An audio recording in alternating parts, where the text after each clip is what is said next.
When I was younger, I don't think I pushed myself hard enough. And so I think a lot of that is coming up. Like, as you get older, it's like, all right, let me keep pushing the limits. And it's awesome just to see how far you can take it, you know?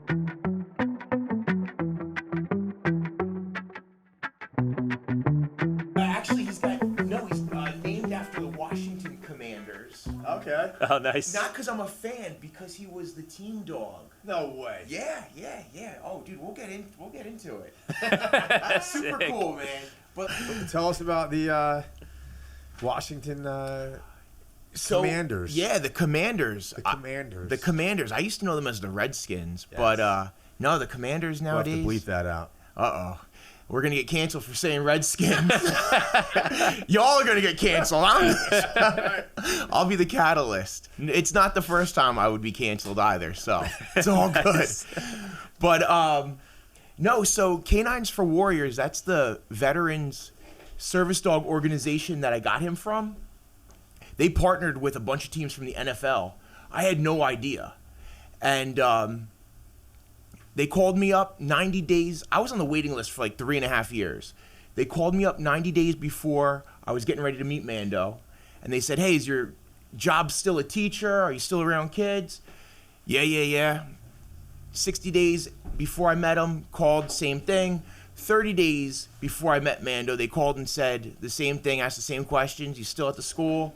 Well, wait a minute. Is being around kids and being at a school a prerequisite for you getting approved for this service dog? Is that? No, they just want to get a solid background of your work, your personal life, things that are going on, so that they could match the optimal dog with you, with your life, your symptoms, all those things. Okay. And when they were like, oh, this guy's in a school, we got the perfect dog for you. So 30 days out, they called me up one last time. They said, is everything still the same? I said, yeah, sure is. They said, well, we got the perfect dog for you. His name, and he screwed up. And he was like, oh, his name's Mando. He's with the Commanders. It requires a little bit of extra commitment on your end with this dog. What do you mean he's with the Commanders? Was he actually with the Commanders? Yeah. So okay. In 2022, 23, I think, he was their team dog. Every home game, he was on the sideline. If you Google Mando Commanders, sick, you will see a bunch of stuff. No like way. Coach Rivera and him are boys. Like, super cool. So you get season tickets? Because he's got to go to the games. I'd be like, So- yo, man, he's better come with season tickets. They worked it out to where my family, Mando and I, we got to go to the opening game 2 years ago. I guess it was the 23 season, 23, 24. And we got box seats sick. on the field before, as they're warming up. On the field, I met RG3. Nice. I met him. They brought me out during one of the commercial breaks onto the field, opening day, jam-packed house. And they're like, Anthony Certa and Mando. And I'm like, oh my goodness. That's awesome. Give it up. Dude, sellout stadium, and here I am. That's sick. And we got, the day before the game on Saturday, we went down to the clubhouse. We saw their Saturday practice, met Coach Rivera, saw the Heisman, not the Heisman, the Lombardi The Trophy. Lombardi Trophy, yep. Saw like all three of their Lombardi trophies up in the case. Then they had another case with all like gifts that people have given the team. No shit. And so I didn't know that they had a case with all that stuff, but as a good, a steward of gratitude, I got a little NFL micro mini helmet, peeled off the Commander's side, the W on one side, got Mando's paw print, put it up there, wrote Mando on it, gave it to Coach Rivera. And he comes from a military family, so he had a big connection. He's like, dude, this is going in the case with all the other gifts, No way. thank you. Nice. That's It sick. was super cool. Oh man, I'm gonna get jumped for this one, but Scary Terry, on Saturday we met all the players, and I got my stepson on my shoulders, and we're looking at the guys, they're running plays and everything. I go, yo, look at Scary Terry, look at his little chicken legs, like he's on a toothpick. Who's Scary Terry? He's one of like their great receivers. Oh, Terry. McLaughlin or something. Yeah. And I'm just talking smack, Hilarious. It was awesome, but it was such a cool experience. And like Mando, he's opened up so many doors, and Canines for Warriors has opened up so many doors for me to help with my like recovery and my healing and things like that. It's unbelievable. Like that's just like a small snippet. You know what I mean? Like I'm just a dude from Jersey, you know? Like I'm just Anthony. Well, you were a Marine, right? Is that right? I was in the Marines, yeah. You were in the Marines during... Yeah, during the GWOT Global War on Terror, during that time frame, I enlisted like November 2nd, 2001. So just 2 months shy of 2 months after September 11th. Oh, wow, okay. I was still in high school, and I was on my way of getting kicked out of high school. But I signed up, enlisted in the Marine Corps. I had to wait till I graduated to go to boot camp. Went that summer, and then went through my combat school, military police school, and I was in the initial push into Iraq in 2003. Oh, wow. Wow. Yeah, I was there 2003 for deployment, 2004, and then 2005 for my last deployment in Fallujah. You were in Fallujah. In what year? 05. So right after Phantom Fury and the second siege of Fallujah, I was there right after. Just the second siege of Fallujah. So I wish I knew this history a little better. And Jocko talks about this. Was he in the group that first went into Fallujah? I don't know if he was in Fallujah. I know he was in Ramadi. Oh, Ramadi. Okay. Yeah, he was in Ramadi, and yeah, we went all through that place. My last deployment, we did a lot, and man, it was wild, and it's crazy to think that it was like 20-something years ago. Yeah. You know, sometimes it feels so far. Other times it feels like it was yesterday. I was just gonna say, does it feel like 100 years ago, or does it feel like yesterday? Yeah. Sometimes like yes and no. You know, like there's certain things where like I got a set of stories that I'll tell that I love telling, and like those are good memories, you know, positive memories. And like, you know, being a teacher in school, those are like my go-to ones. Or if I'm speaking at different engagements or events or whatever, those are my go-to stories. What do you teach? I teach 7th grade special ed for social studies and science. Nice. Locally? Yeah. Up in Mattawan, New Oh, Jersey. okay. Cool. Yeah, shout out to Mattawan Middle School. Yeah, let's go. Best kids in the earth, man. best kids. I love you guys. I'm gonna see you guys. Do your homework. Is now a good time we're gonna have to pull a couple things up for this, the other one, but I seen the picture of you with is it a Hawaii shirt? Hawaii shirt. Yeah. Do you wear the same shirt at every? Oh yeah. So I've been doing this since like 2019 or so. Every school picture day, I got this like Zach Morris, Saved by the Bell, bright colors, shapes. Yes. Oh, so it's like an 80s retro kind of Yeah, thing. 80s retro. And every year for the past several years, that's my go-to shirt. Nice. See, there it is right there. So we like to do that. We just go, there it is. And then when we have to make sure we go back Just and pull it up. There it is. Most of the time, we never pull it up, and it's just us going, yeah, it's right up there on the screen now. Pop it up. Yo, do you drink coffee? I do. Are you gonna have one of those? Oh. Because I might have to have one of those to keep up with you. Take one. I'll take the other. Are you a black guy or a cream guy? Oh, man. Because I could do either or. Yeah, take the cream. I don't do dairy, so. Boom. I have a double espresso in my little double espresso cup. Even better. It's my second of the day. I'm not supposed to have 2 per day. Ooh. As per my doctor's orders. No, I can't have my doctor's orders, ChatGPT's orders. You know what? So now I'm looking at this. I haven't had sugar yet in 2026, so I'm just gonna keep with my water. Yeah, the only sugar I try and take are those stupid wintergreen mints. My gym's got them, and they're like crack. In the middle of your workout, I'm like down in these stupid wintergreen mints just for... Dude, I haven't had sugar since like Halloween. So like the week after Halloween, I ate like 10 bags of candy because it was everywhere. And then I didn't have sugar for like, I guess it's like almost 90 days now. I went 60 days with no sugar at all. The other day, I got into a fucking bag of candy.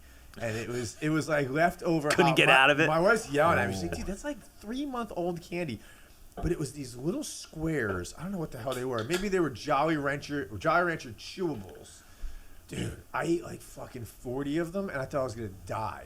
I couldn't sleep. My stomach hurt. I was sitting up. It was like coming up. And that was the first time the only time I had candy in 90 days. Gross. Yeah. Candy, sugar's so gross, dude. It is. You know what? Like, you break that habit for 72 hours, 3 days, it's so much easier. But those first 3 days, man, it's like, yeah, you got to just like isolate, get onto an island, anytime there's like a temptation of sugar, it's either all or nothing. Yeah. I got that like go after it personality where I'm not satisfied until it's all done. I don't think it's possible to be satisfied with that kind of stuff, and that's the problem. It's like you're like, oh, I'm gonna have this brownie, and then you eat the brownie, and you're like, dude, I need like 10 more brownies, and I feel like shit. Yeah. Like it didn't get what I thought it was gonna do for me. No. I need 90 more, and I feel like crap. Yeah, it's such a letdown.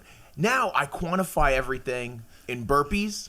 Cause That's how with the candy. I got the burpees. I was sitting. you got the burpees, and I'm doing the burpees. The gurgling burpees. No, So my wife and I, we hit the gym. We go to Easy Fit down in Bricktown. You said the gurgling burpees. The gurgling That's a good burpees. band name. That is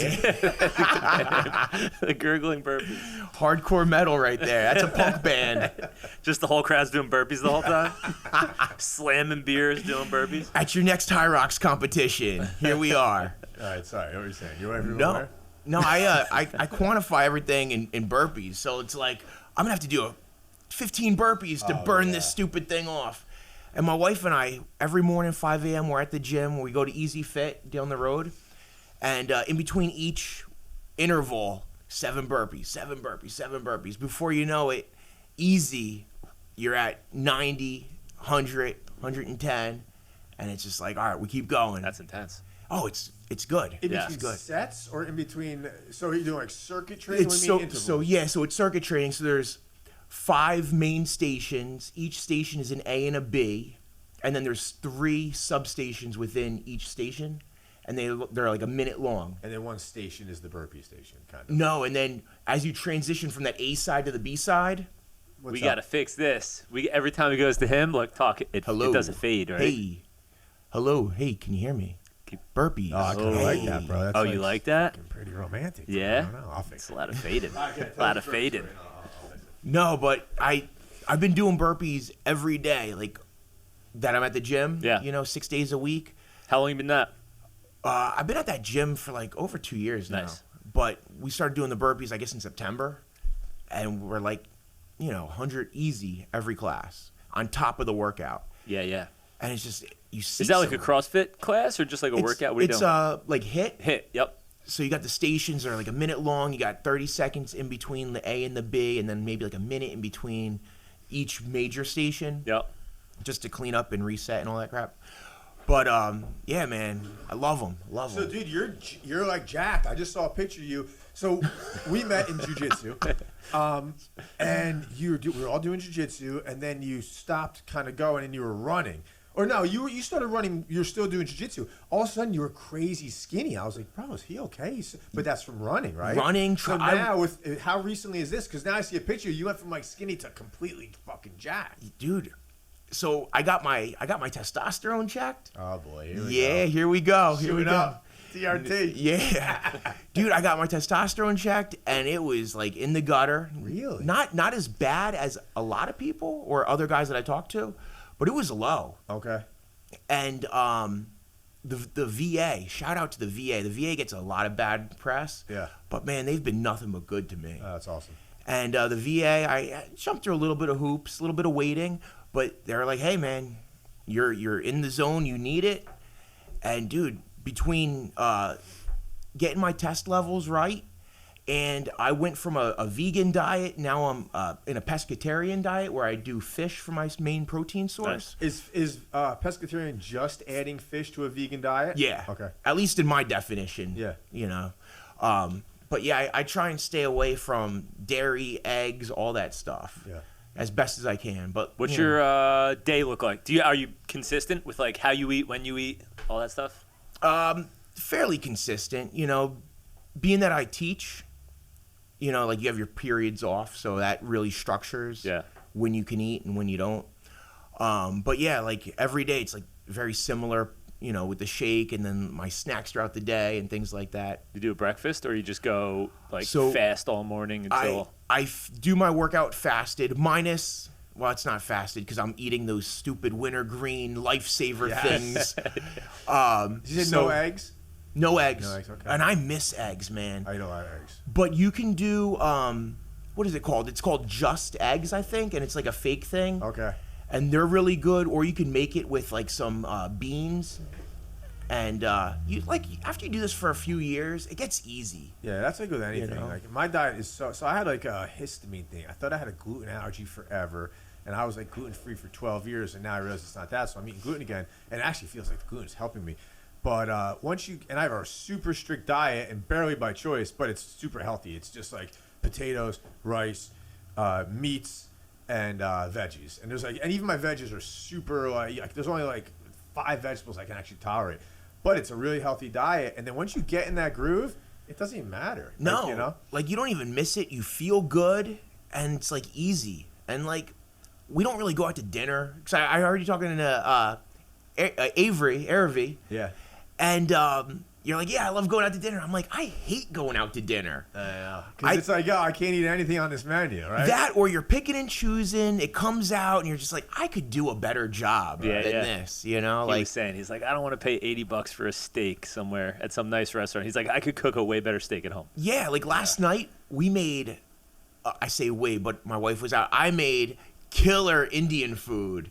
This chickpea curry, and I added tofu to it. It was amazing. Nice.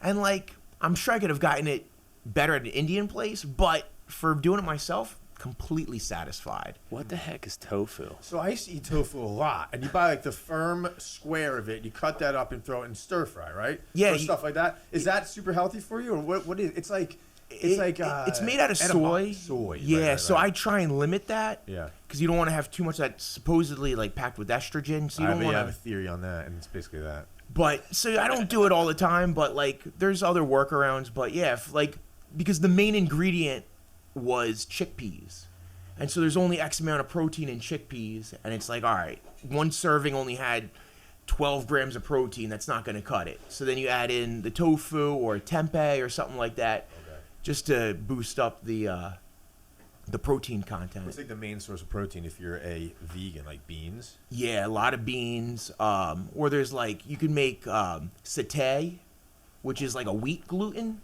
which is pretty good. Yeah. And once you get that recipe down, you can make it into like a steak. You can make it into like a chicken. You flavor it however you want.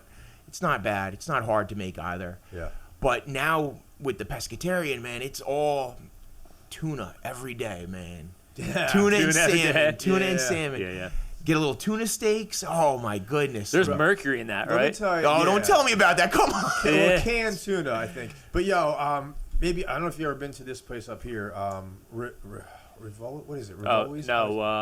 Livodi's? Livodi's. Vodi's. You ever been to yeah. Livodi's? Yeah, oh yeah. Dude, they have the best salmon like on the planet. Do they? And they have like 3 or 4 different versions of it. And the one is sushi grade, but it's thick and it's kind of expensive. But if you get that thick salmon and you throw it in the oven, just bake it like you're normal, and then the middle is like rare. Yeah.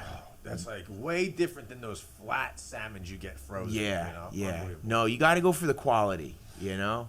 And when you're fueling your body right, you feel it in all areas. All areas. For sure. Yeah. You know, which is good, you know? So like I said, I met you at jiu-jitsu, right? So you signed up for the Marines. You signed up for jiu-jitsu. You started long distance running. Oh, yeah. You signed up to be a teacher.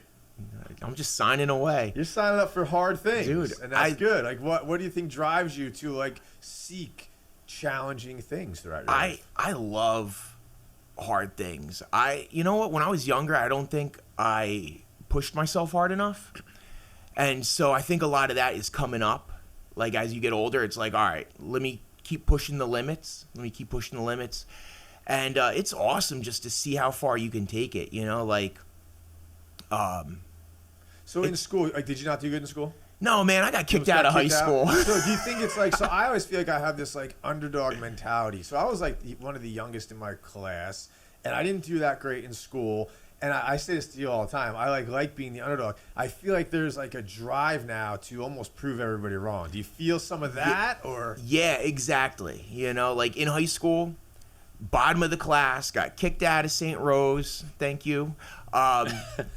No, it was actually for the best. Got kicked out of St. Rose. You know, went in the Marine Corps. Actually, so one of my favorite stories that I tell about the Marines is I was sitting in a Humvee with my buddy Vo. He was a reservist from North Carolina. We were out in Fallujah, and we were sitting. We had like some downtime, so we're sitting in the Humvee, and he's this Asian guy. He's like, Anthony, why you no go to college when you're done?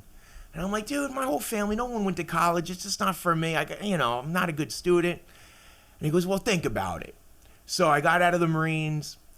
I had a job as a loan officer. The bubble happened in like 2007, 2008. Yeah. Got laid off, went to unemployment, and the unemployment guy was like, hey, man, you can go to college. The military will pay for it. They will give you money just to sit in the seat. You can't go wrong. Yeah. And I'm like, all right. So I did that. Where'd you go? I went to, first I went to Brookdale. Yep. Then I went to Monmouth. And then, then a few years ago, I got my master's degree in educational leadership, and now I'm back in school. So it's like for a doctorate. So it's like I'm. Oh, you're in school now? Yeah. Sick. Yeah. I'm getting ready to start my third class towards my doctorate in educational leadership. And it's just proving people wrong. It's like, all right, you know what? Here was my deficiency when I was younger. I'm going to see how far I can push it. By the way, was it deficiency? Was it a deficiency, or was it just frowned upon by the adults? You know what I mean? Like, because there's a lot of talk about like entrepreneurs and stuff, where it kind of like, I don't know about the troublemakers, but like the C students, because they just weren't interested in sitting in a chair for 8 hours. I think it's boredom, and not to go off on a little tangent about this, but I think it's boredom. So I sat there bored as shit in school and didn't want to do it. And now I look at it, and again, I don't know anything about anything, but I will say they act like there's something wrong with a child who can't sit still for 8 hours in probably a very boring classroom. So yeah, it's as a special ed teacher, you see a whole array of students and their ability levels and things like that. And you see the kids that can't sit still, and they struggle like that. And you try and come up with creative ways to be engaging on different planes, So there's some kids will be, they'll have like an intelligence where it's like more like body-focused intelligence, like where they are hands-on kinetic. Yep. You got others where it's math and science and reading. So you try and hit them in different areas. But like when we were younger, it wasn't that way. No, it was one size fits all. Yeah, one size fits all, sit in the desk. And I knew that, like, I'm going to do terrible on this test, even if I try and study my butt off. But I knew I can get a laugh. I can do something silly. Right. And that fed me more than getting a B, getting a C, Yeah. And it was like, all right, where am I going to get the most out of it?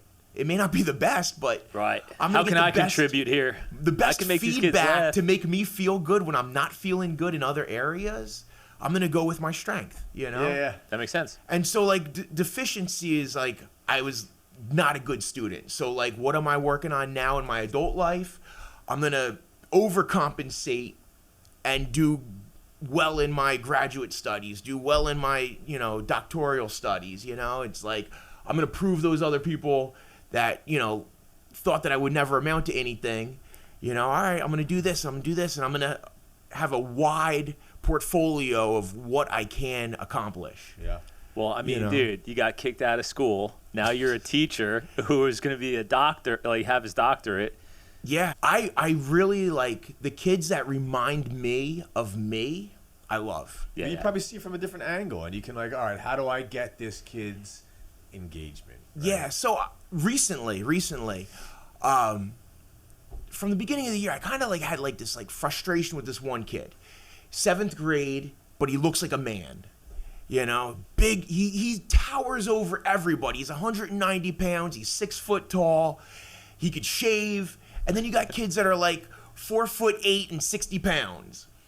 And he just kind of rubbed me the wrong way. But recently, I started like this. It just started organically. Nothing that I set out to do, but I dropped the kids off at lunch. You got to walk them down. I drop them off at lunch, and I go straight to the gym, and I hit out pull-ups. Nice. And I've been doing it all year since September. Little by little, it caught on, and kids are like, what are you doing in there? What are you doing in there? I'm doing pull-ups. Come on. Nice. Now I got like 10, 12, 15 kids doing pull-ups. No way. And over the past few weeks, this kid started coming and do pull-ups. And he struggles, but he gets the bands, he puts them on, and he does as good as he can. He's doing 4 of them, 3 of them. And it's cool because I've seen in the classroom, our relationship just shift. To now I'm not like aggravated with him, and now it's like we're getting along on a different level. Yeah. And it's because, you know what? He's not maybe the science type, but he's got that physical type of intelligence, you know? He probably has a little respect for you now too. Like, oh, he could do this hard thing that I can't, but I want to. And there's probably like this, you know, like, oh, dude, all right. Yeah, it's really cool. It's really cool you can bring different things that you do in your personal life into the classroom. Yeah. Like the minute I start talking about the military, you know, class kind of silences up, eyeballs you start seeing a little bit of. You tell kids, oh yeah, like when I'm in the social studies classroom and there's a map. Oh yeah, I ran from the bottom of New Jersey all to the top of New Jersey. Crazy. And kids are like, no, you're lying. I'm like, yeah, I've done it twice. Why would I lie about that? You know, and like when you start telling them like a little bit about like the cool, challenging things you've done on a personal level, they're like, whoa, how is that possible? No way. No way. The person instead of just like the authoritative teacher.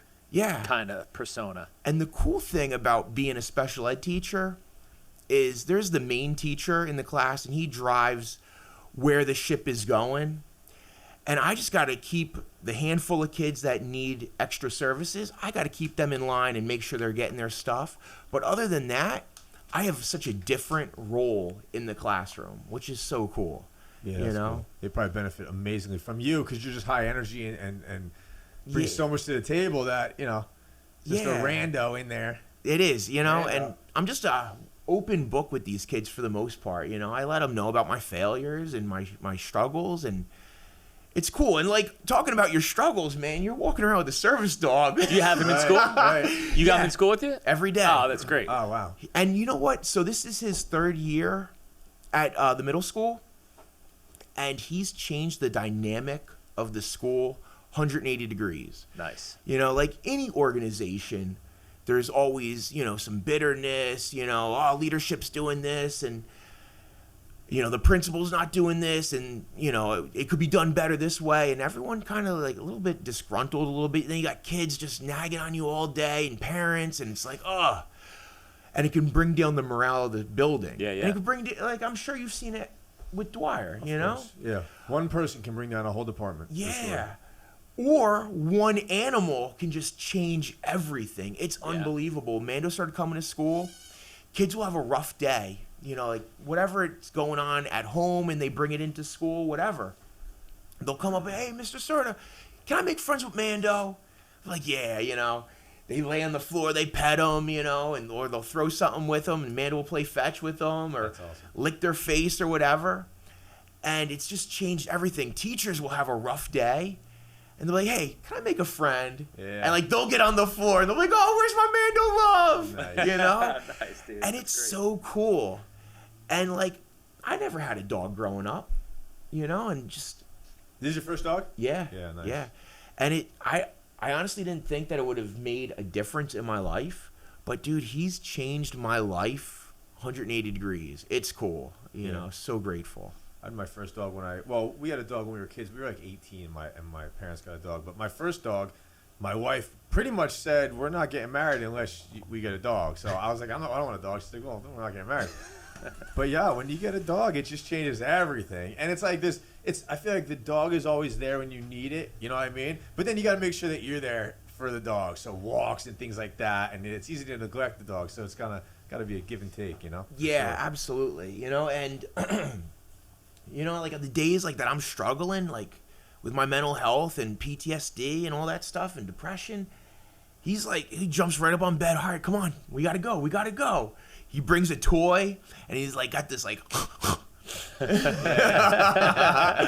I'm like, all right, man. Or like sometimes I'll get upset at him, and like he'll see it in me, but then 10 minutes later, 5 minutes later, we're back, you know, he's showing me love, and I'm like, all right, dude. Yeah. They know. Sorry, Isn't that cool that the dogs know? Like, sometimes when there's a big group of people, I remember this with Miles. Yeah. Like, because we would always have a bunch of friends over at your house. Miles was amazing. But you could, like, dude, whoever was going through something, whether it was, like, someone in our family or whatever, like, Miles would just, like, find that person and chill next to him. Yeah. Like, you could see it. You could see him picking out the person that needed it the most in the room at any given point in life. It's crazy. He is a super special dog, for sure.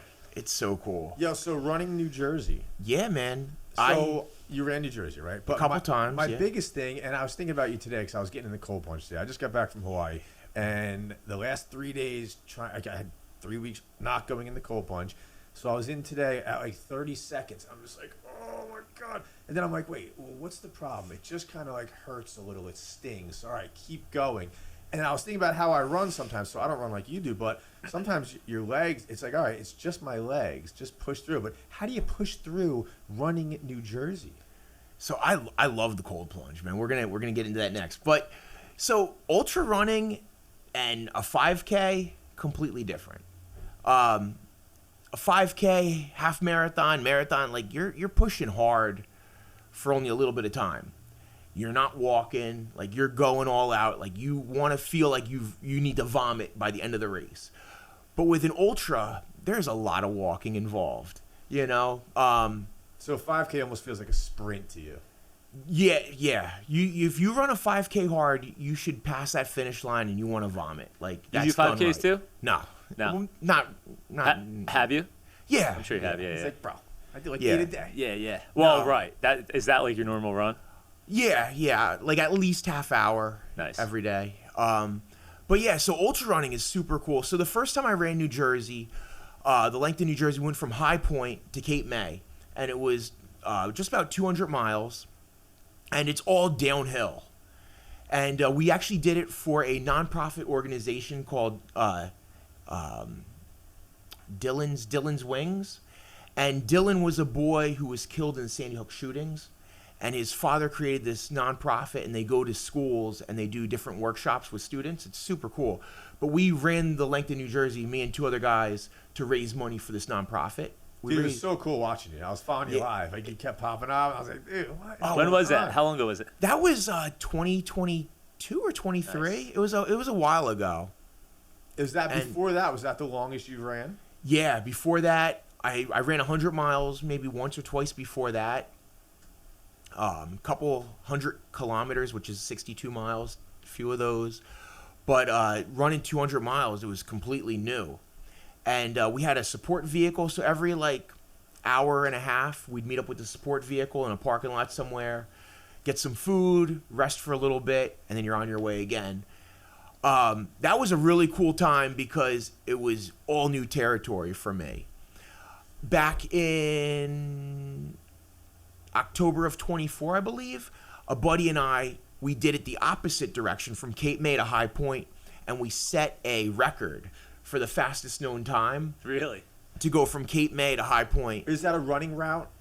Yeah. It's So like a famous, or people it's- do it. And no, not a handful of people have done it. I'm the only one that I know that I've heard about that's done both directions. So it's not something people do all the time. yeah. But there's a handful of people out there What that, is that the have route? done it. Are you going up the Parkway? No, you you're can't not be up on the Parkway. right? No. So you start, like, let's say in Cape May, and then eventually you get on to 202, and you just are on, like, the western side of the state, and then you get on to 206, and then you meander up through northern Jersey that way. So it's not just a straight shot. No. And it was Wow. like, it took my buddy Robert and I, it took us 83 and a half hours to make it from the lighthouse to the monument. And it was like amazing. a 3-day adventure. It was so cool. Like, we camped out a couple times. Like, we kept, like, so you have we did it all self-supported. So we didn't have a vehicle with us. We were off the grid for like 3 days, and we really just had gas stations, like a diner, and like whatever you can keep in your pack with you Crazy. to get you going. Huh. So like, Dude, that's like real shit. And, And you know, elevation, right? When you get I to High wasn't- Point? oh my goodness, the Sorry. last 50 miles was all uphill. Yeah. It was awesome. And we used that as a training run for this race I did last May called Cocodona 250, and it was 256 miles in Arizona. And that was super cool. 256 miles. Yeah. What is the Moab? Is that 240? That's 240, Wow, and that's in dude. Utah, you know. So you've done a 256 mile run. There's Yeah. a dude, one of my buddies, Joe, who does ultras, or like he does a lot of what's that called when you're running through the woods? Like trail Runs. Yeah. Joe Baldessare, he's from Point. Okay. He's like constantly running. You see him, you probably see him at Bayhead all the time. Yeah. But So how do you get to that point? So you started running during jiu-jitsu, or were you running always? No. Did you run from the Marines and never stop? No, How do you no. get from like, I'm going to go for a mile to I'm running 256 miles? Your mindset changes. Your mindset changes for sure. Like the reason I stopped doing jiu-jitsu is because running just gave me a little bit more gratification and I didn't want to get injured. So it was like in life you got to pick and choose For me, it's risk and surfing. reward. Yeah. So I ended up linking up with a running club and I had no idea that most of these guys were ultra runners in this running club, and every Saturday it was, you know, hey, we're going to go out for a few hours. And then it becomes easy. And then you sign up for different races because now your cardio is at a level to where you can do these different races. And then you start meeting different people. And before you know it, you're signing up for bigger races and you're just pushing the envelope more and more. And then I think of everything that I do on a daily basis as training for an ultra. So like at work, I hardly sit down. I sit down a little bit, but I try and stand up most of the day. Time on feet is like my number one thing. Running every day. I haven't missed a day of running in like 1,800. I just hit 5 years just the other day. I saw that That's what post. triggered this. I saw that and I was like, man. Was that January 5th? January 5th. So Yeah, I've yeah. ran every day for the last 1,837 days. Dude, that's amazing. And like, you know, there's that saying, discipline over motivation. And that's 100% true because there's weeks where I don't want to run at all. I don't want to look at my running shoes. I don't want to think about it. But I decided yesterday that I'm going to run today. I decided today that I'm going to run tomorrow. And You got me in the cold plunge today for sure because you wrote a whole big thing with that 5 year. And I had the last 2 days have been like off for me. And I was like, man, I was banging stuff out. I'm like, I just don't want to do anything. I got to a point. And I was thinking about your post. And I was like, you know what? I'm just doing it. You got to do it when you don't want to do it. Yeah. Anybody can do it when they want to do it. That's not a thing. Yeah, doing it when you don't want to do it. Yeah. It's tough. And running every day, I've had to make sacrifices with my family and everything like that. And then sometimes I'll run at 11 o'clock at night. It's the last thing I really want to do. Yeah. But it's like, all right, you know what? I've made a commitment to myself. And this run streak, it started, I think I had like 30 days in a row, and I realized, like, hey, I haven't missed a day in 30 days. I'm going to keep this going until life gets hectic and I can't do it. So I've been able to mitigate that and manage it. And, you know, every day is a blessing. You know what I mean? Life hasn't gotten hectic enough. Yeah, it's You probably push it away just by doing it. You know, like the day after I ran 256 miles, the next day, 1.5 miles. Oh, it was ugly. Yeah. It was painful. By the way, do you sit there all day sometimes and have those days like you were saying, you run 11 where you're like, 9:30, I only got an hour left. 10:15, I gotta go. I have to. Yeah, like days are long, and like I'll start like at the end of the day if I haven't ran and I know that I need to run. Like my wife will be like, "Aunt, you got to run. Like you're getting to the point where you need to run." Yeah. Or just like get it out of the way if it's eating at you. Yeah, exactly. Sometimes it eats at you, and it's just like something lingering over your head. And it's like, oh, I gotta shake this thing. Do you normally do it in the morning right when you wake up, or just all over? No, so my normal routine is wake up 4:30, hit the gym, do a class at 5, home by 6, in the cold plunge by 6:10 Nice. every day, and What do you have? Do you just have a bucket? so I'm in between cold plunge. I have a Rev X, but I broke because I didn't when it got really cold a few weeks ago. Mine froze too. Yep. It froze and it cracked the thing, the plastic thing with the coil The inside. pump or whatever. Oh, And then mine broke a pump. I broke the plastic thing with the coil inside, and so then I bought another one off Facebook, but it's got a cracked blade, so I need to replace the blade. So I got 2 of them, but right now it's cold enough to where it stays at like 40 degrees. We're Just being both doing the outside. same exact thing. I had a little pump in mine that broke, the bottom cracked, and they told me it was good for all weather. But then they just sent me a new one, but I just turned both valves off on it, and it's just the coldness is keeping it cold. Yeah. But by the way, when I talk about my cold plunge, it's not that cool. I also have a hot tub right next to it. Oh, nice. It's a lot easier when you like jump in a 104-degree hot tub. That's good, though. And then go in the cold plunge. Yeah, that's nice. So I go right after the gym, so my body's hot. And then I got this little sump pump inside that will circulate the water. Yeah. And when that Nice. water is moving, Yeah. it makes it even like colder feeling because you're not getting that thermal barrier. Yeah. Yep. And it's good. Yeah. It is good. My neighbors probably hate me because at 6:10 every morning, I'm yelling, "Oh, That's it, dude. And then, but you know what I like doing? I make a deal with myself, and I say, I am not going to make a peep. And I'll get in there, I'll go, "Oh," That's funny. and I suck it in, and I try and do the least amount of splash. And that, like, right there, and then you get your head under. Hell yeah. That right there, it's like, all right, I conquered this morning. It's all yeah. good. I got a couple 2-story houses around me, like in my backyard, and I'm out there sometimes just in my boxers. Like, all right, let me just run out real quick, cold plunge, come back out. It's not my fault they're looking. Yeah, I'm you just know, getting in. like, what was it, a week or two ago? Yeah, I'm naked, so at least you have one up on me. I'm like, woo! He's like, wow, it's very cold today, huh? There's a thing called shrinkage? You're like a Ken Barbie doll. Yeah, you kind of walk like that when you're coming out, too. It's like frozen. I try to do 6 minutes hot, 3 minutes cold, back and forth, and then I'll go under every minute. But like lately, I'm like a minute. I made it 2 minutes today. I don't know what it is. I guess because I've been out of the loop for a couple weeks. Ooh, I was in there for 4 Yes. minutes. I did a 20-minute sauna and then a 4-minute cold plunge. Just Nice. 48. I bought like well, actually, my nephew got it for me for Christmas. A $60, just like the outside tub for the winter because I winterized my other one. Mm-hmm. So I was breaking through ice the other day. I was Dude. like, this is great. There was a 1/4 inch of ice, Yeah. cracked through it, and now it's like little icebergs. And the only thing I can think of, Did a couple weeks ago, right? yeah, Yeah. the only thing I can think of is the movie Titanic and the chicks on the board and the other dudes holding on. And I'm like, how did this dude hold on? Yeah, dude, right. This is the worst way to die. Right. How many minutes that was really that? cool. That was like 4 or 5 weeks ago, right? I was punching the ice, getting in, and then when it warmed up, my tub warmed up to like the mid 40s.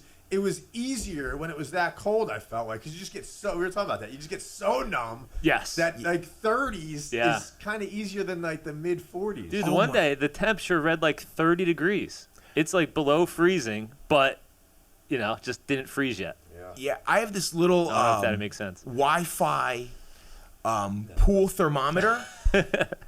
This little Wi-Fi pool thermometer, and I can check on my phone the temperature of like the first like 3 inches or whatever. Yeah. And I'm like, yeah, today's gonna be a good day. Oh, Yeah. yeah.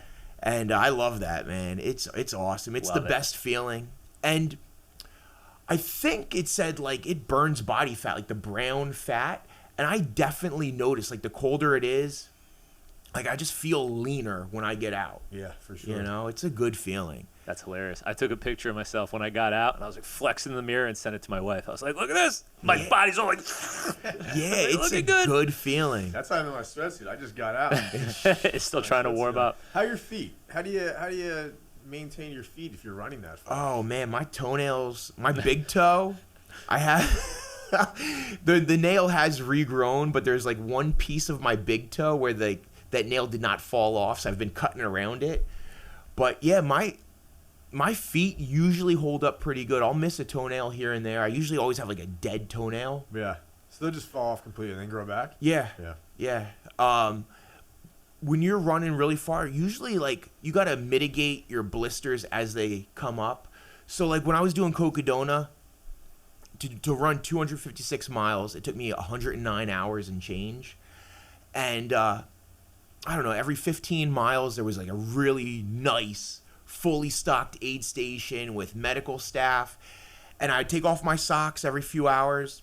Is this every 15 miles? Is that what you said? 15. 15. Yeah, yeah. So it's like every like 3 hours, Yeah. like you'd come into like civilization and like you check your feet a couple times a day. And if you start having like a hot spot with a blister or something, you pop it, you drain it, you tape it.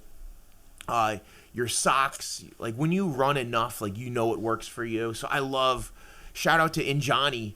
They have like the socks where they're individual. Oh, does that toes. work? Oh, nice. Love them. Yeah. Interesting. You throw That some- doesn't create more friction, I guess, because it separates the skin or something. Yeah, because with me, sometimes I would get rubbing like in between my toes, Yeah. and so that separates it. You lather them up with like some Desitin. You learn like proper foot care, and then another thing you learn is like you hit it with baby wipe, and then you go with Purell.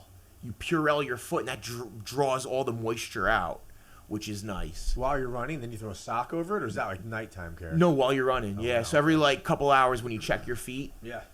Yeah. Not to get weird into gross feet stuff, but my heels are like super cracked all the way around, and my doctor, ChatGPT, says that it's like surfer feet, she's calling it. So I'm in like Costa Rica a lot lately, surfing, and I'm constantly in the water. And I think because the cold plunge too, it's doing something to my heels.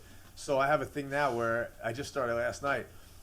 You soak in Epsom salt for like 15 minutes, and then I have maybe a pumice brush or something, like a stone.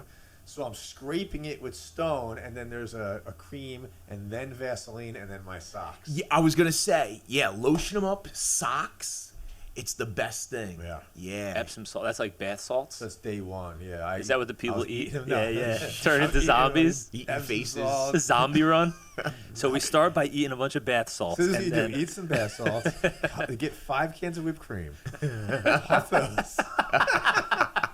That's how you run a marathon. Have you done so- marathons? I've actually done only one real marathon.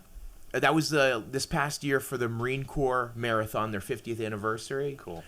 I go down every year with Is that 250th Marine the Corps? Marine Corps. Yeah, Yeah. 250 years. Yep. But it was their 50th anniversary that they've been doing the Marine Corps Marathon every okay. year in DC, and they only had the marathon distance. They usually have a 50K as well. Nice. And that's 31 miles, so I'd usually do that one. But every year for the past like 5 years, I've been going down with this veterans organization called Team Semper Fi. Dude, they're incredible. Shout out to Team Semper Fi and Semper Fi and America's Fund. You're rocking the shirt. I'm rocking the shirt. Yeah, they got the best swag ever. Look at this. a good Beautiful, beautiful shirt. Yeah, So the running community that you're in, cool online community. Yeah. Yeah, So with this military and veterans everything? organization, it's an online community because it's veterans everywhere. Yep. But then once a year, several times a year, they do all these different events that you could always sign up for. Like they got trips to do fly fishing in Montana. You can go ice climbing in Colorado. You can Oh, go sick. skiing in wherever there's Do you skiing. do at. it?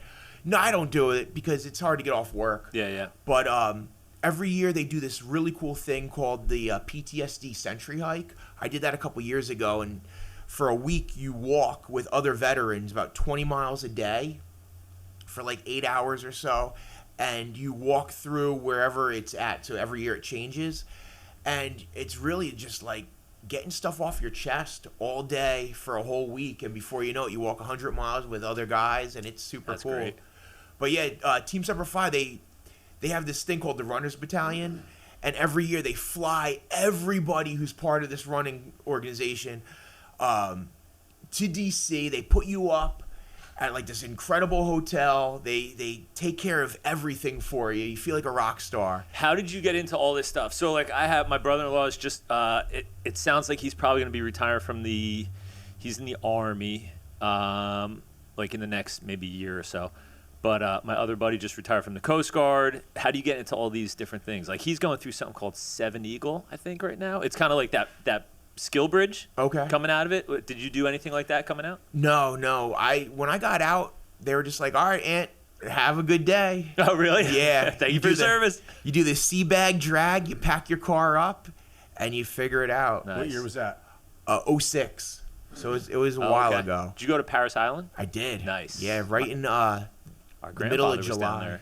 I Middle think of our July. grandfather was down there in July too. Yeah. How Grandpa. long was that transition out of there? Like, so PTSD obviously is serious. You're in the military at a really sketchy time, and then they just say, see ya. And then at some point you find jiu-jitsu, probably for the same reason I did, for stress relief. But then there was a huge gap in there I don't know about. Yeah, so there was a big gap between getting out and jiu-jitsu, and really it was school. It was going to concerts, doing a bunch of stupid things, and like my physical fitness wasn't a priority until like 2012. So like from 2006 to 2012, like those 6 years, it was kind of like, all right, Anthony's gonna do whatever he wants to do. He's gonna do whatever he wants to do to make himself feel good, and then like I got into lifting and all that stuff, and it really was like, okay, you know what?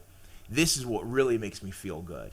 You know, this is what was really beneficial. And jiu-jitsu is great, man. Like, the great thing about jiu-jitsu, do you roll at all? I don't. No? That's not the question. Sorry. Yeah, I've been thinking about it, but this is 8 years now I've been thinking about it. I'm like, in theory, sounds Dude, it's awesome. In amazing. practice, I don't want to rub my bearded face against your bearded face for an hour and be Get sweaty over that and, quick. and like get rip over my that shoulder out a little bit more than it's already ripped out. and all Well, that shit. that's the great thing about it is, like, you put your trust, you put your livelihood in the hands of another guy. Yeah. And same thing is he's trusting you. And it's like you take it just to where a level to where you both agree at. Yeah. And then you reset, you know, which is so cool. Like, you can go as hard as you want, and then you figure out where that line is that you don't want to cross anymore, and then you stop and you go again. You know, it's so cool. It's like builds trust, camaraderie. Like, even though I'm not rolling, there's still a handful of guys that I'm still in contact with, you know, on like a daily, weekly basis. And it's like you're sweating it out, and like you're making these relationships that extend past the mat, which is super cool. It makes you look at life a little different, right? Even just talking to you, like, You know what sucks is, like, with me, when I started, you were a little ahead of me, I believe, right? So, and not much ahead, a couple stripes ahead. But when you first start, you end up with a crew of guys that just started, and your whole crew comes through together. And then you all get your blue belt together. And then with COVID, and I had an injury, and then I fell out of it. And then when you come back and try to get back into it, a lot of those guys either quit or moved up. And then it's like, oh, shoot, I lost my core of guys. Oh, that's got to be tough. Yeah, it's brutal. So I tried to come back a couple different times. And, you know, even just trying to be consistent, I just can't. I came back in January of last year, and I made it like 4 or 5 months. And then I went to Costa Rica, trained there, and pulled my bicep, and I couldn't pick up my daughter. So I was like, and now my bicep is finally back, but I can still feel it a little bit. And it's been like 6 months of curls to try to get it back. And now it's like, oh, if I go back, I'm going to get hurt again, you know. But that crew is also not really my crew anymore. Yeah, so that's kind of a tough situation. yeah. It's tough. COVID, I had a blast during COVID. I had a house out in Bricktown, and I had a 2-car. It was just me. It was my own house. I had a 2-car detached garage, turned it into a gym. Had like 10 dudes over every day. Nice. It was awesome. I was actually on a medical leave from work right before COVID started, and it continued through COVID. So it was awesome. It was all about, you know, recovery and getting healthy again. And it was like the best. But yeah, rolling at the house was like the coolest thing. 10 o'clock every day, train of cars outside your front door. It's like, oh, I guess we're training today. That's sick. It was cool. It That was is the awesome. best. Dude, I pulled like an adductor right around that time. And but then I finally get back, and I think it was like November of that year I went back. And like the second time I went, I got COVID, like real bad. Oh, yeah. Oh, The first time whatever. I ever met Bill was with you in Home Depot, and you're like, oh, this is my brother Pat. He shakes my hand, squeezing the shit out of my hand, but totally just sizing me up. He's like, what are you doing? Why aren't you at my place? What's going on? He's like, look at you. Come on, you gotta get in there. His Like, sales pitch is someone's gonna choke you out in the street. What are you doing? yeah. his sales pitch is like testing your masculinity. Yeah. Yeah. You know, like, are you gonna fall into the trap or are you not? You know, Yeah. it's good. I miss it. And I was actually saying recently, I was like talking to my wife. I was like, dude, I would love to start rolling again. She's like, go for it. And then I think about like what I have on my plate. I'm like, I have nowhere to squeeze anytime. Bro, we could go right after this. We literally could walk in there right after this. My daughters want to go. My 5-year-old always asks, and my 11-year-old Bill's like, dude, and he doesn't care. He's like, she needs to be here. My 11-year-old's really tough, and he's like pissed she's not there, but she always asks. But man, My kids went once. yeah. I think some kid threw my son on the floor. He was like 4. He could barely hold up his own head, and his head like hit the mat a little bit. He's like, I don't want to do this anymore. Yeah, that's what happens if something weird happens right off the bat. But yeah, so Bill used to have like the new the police would come in, and you'd have like this 6'2" jacked guy, and it was like his first time, and he's a cop or a state trooper, and he's going with Maria. I'm like, yo, he's like, so Maria was like 5'2", 110 maybe, like brown belt, and she would destroy them, awesome. and he'd be over them going, this is Maria. This is the street. Yeah, you're a cop. She's got your gun. Oh, yeah. Like completely demoralized. They're like, yo, you have to be here. Rolling with the cops was always good. Sometimes I'd get a little loopy before we'd go roll. I did that for a long time too. And then I would choke out a cop. I'd be like, hey, man, I'm feeling a little loopy. How's it feel to get choked out by that? There's something, and I don't do that anymore, but there's something. No, you no, said neither about do I. That, just a little bit right before you go, you just flow and don't think, and that's some of the best roles for sure. But I just feel like maintaining that outside of that. I wish I didn't have the effects of that in my personal life. You know what I'm saying? I get like irritable the next day, so I can't do that. But if it was just one little bit of that, and then jujitsu and no repercussions from it, that's kind of the way to go. You know, like for me, it's been several years since I did anything wild, but it was like a light switch from like the Holy Spirit, just like, whoop, this light switch is turned off. Next page, you know, and it's like, don't even miss it, nothing like that. You know, it's actually been probably like the best thing. What made you get into? Well, what made you find God or Jesus, whatever way you're. But just a quick backstory. We've both been reading the Bible for about 2 years now, pretty consistently. That's awesome. And there's just a lightness that comes with it, and it's just a different thing. But dude, like living life and doing life with Jesus as your right hand man is the best thing in the world. And like I grew up in a Christian household. I got saved when I was a really young kid, but you end up going out doing your own thing, and yes, you have salvation because you accepted the Lord into your heart, and that's all that it takes, you know. So you could go out and do whatever and fall off the path, but at the end of the day, you still have salvation. You don't do it in a malicious, like a safety card, like I got my lifesaver, I said this prayer. Right. But like if you believe it in your heart and you happen to just, you know, stray from the path, it happens. Right before, like I said, I was on medical leave right before COVID from my job. My PTSD got so bad. I had to go to a inpatient treatment facility called Mighty Oaks. And it's ran by Chad Robichaux. He's awesome. Former Marine. He's a Christian. It's a faith-based PTSD recovery program. And I went there, and I just had a life-changing encounter with Jesus that I never had before. Like all the burdens and weight and heaviness that I was carrying around for years upon years upon years. Dude, I had this encounter, and it was that the Lord bears my burdens. He's forgiven me. He's the creator of the world. And if he's forgiven me, why can't I forgive me? Like, I'm not better than God. And if he's forgiven me, I need to forgive me. So all those things that I was holding on, it was just released. And it was a whole new sense of renewed life, you know? And like, as you read, you realize that once you accept Christ into your life, you're a new creation. Like the old you has passed. You still have those things inside of you, but the old you has passed and you're a new creation, and it's just insane.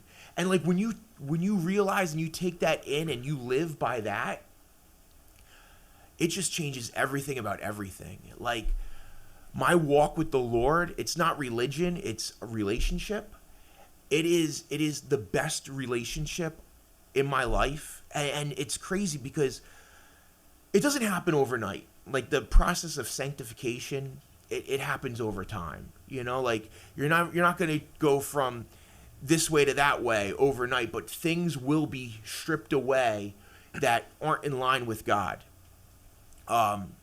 You know, like looking at images of women that you shouldn't be looking at, it was like a light switch was turned off. Doing certain things by yourself, light switch was turned off. You know what I mean? And you realize when you do life the way that the author of life created it, it's incredible. So here's an example of some of like the pruning and the cutting off of like the bad branches that don't bear fruit. So before I met my wife, man, she's going to see this. I'm going to downplay it. Before I met my wife, I met this woman. We dated for about a year. And on paper, things looked great. You know, Fairhaven, former trophy wife, you know, all the things. And your friends look at that and they're like, hey, man, way to go. Look, man, good for you. But in your heart, in my heart, I was like, I'm not living the way God wants me to live. And if I want to receive all the great things that God has for me, I can't have one foot on the dock and one foot on the boat, because eventually you're going to wind up in the water. I either got to commit fully to living a life that God wants for me, or I just keep spinning my wheels and have, heartache and feeling broken and beaten down for the rest of my life. And I just had to submit to the Lord and say, Lord, whatever your will is. So I stepped away from that relationship. And man, all my friends were like, dude, what? You left this beautiful woman and now you're hanging out by yourself? Like, what's the matter with you? And I knew that the Lord had something better for me. And so I was like, you know what? I was just praying hard, serving at my church, doing the audio production. And every Sunday, I still got that Anthony inside of me. And I'm looking every Sunday, who's going to be my wife? Checking out every woman that was coming into church. Who's going to be my wife? For a long time. And ended up meeting my wife. We met on a Facebook dating app. Nice. And we're talking, and I go, hey, so I put on my profile, like Christianity, having a relationship with Jesus is super important to me, and so we start talking, and I'm like, so where do you go to church? She's like, oh, I go to New Beginnings. I go, no way, that's where I go. How long you been going there? 2 years, dude. I've been going there for 2 years, and every Sunday I'm scanning the crowd, looking for a beautiful woman that I could maybe approach. Did not see her at all. Is this the place on Brick? Yeah. Brick Boulevard. Yep. And did not see her. So I'm like, you know what?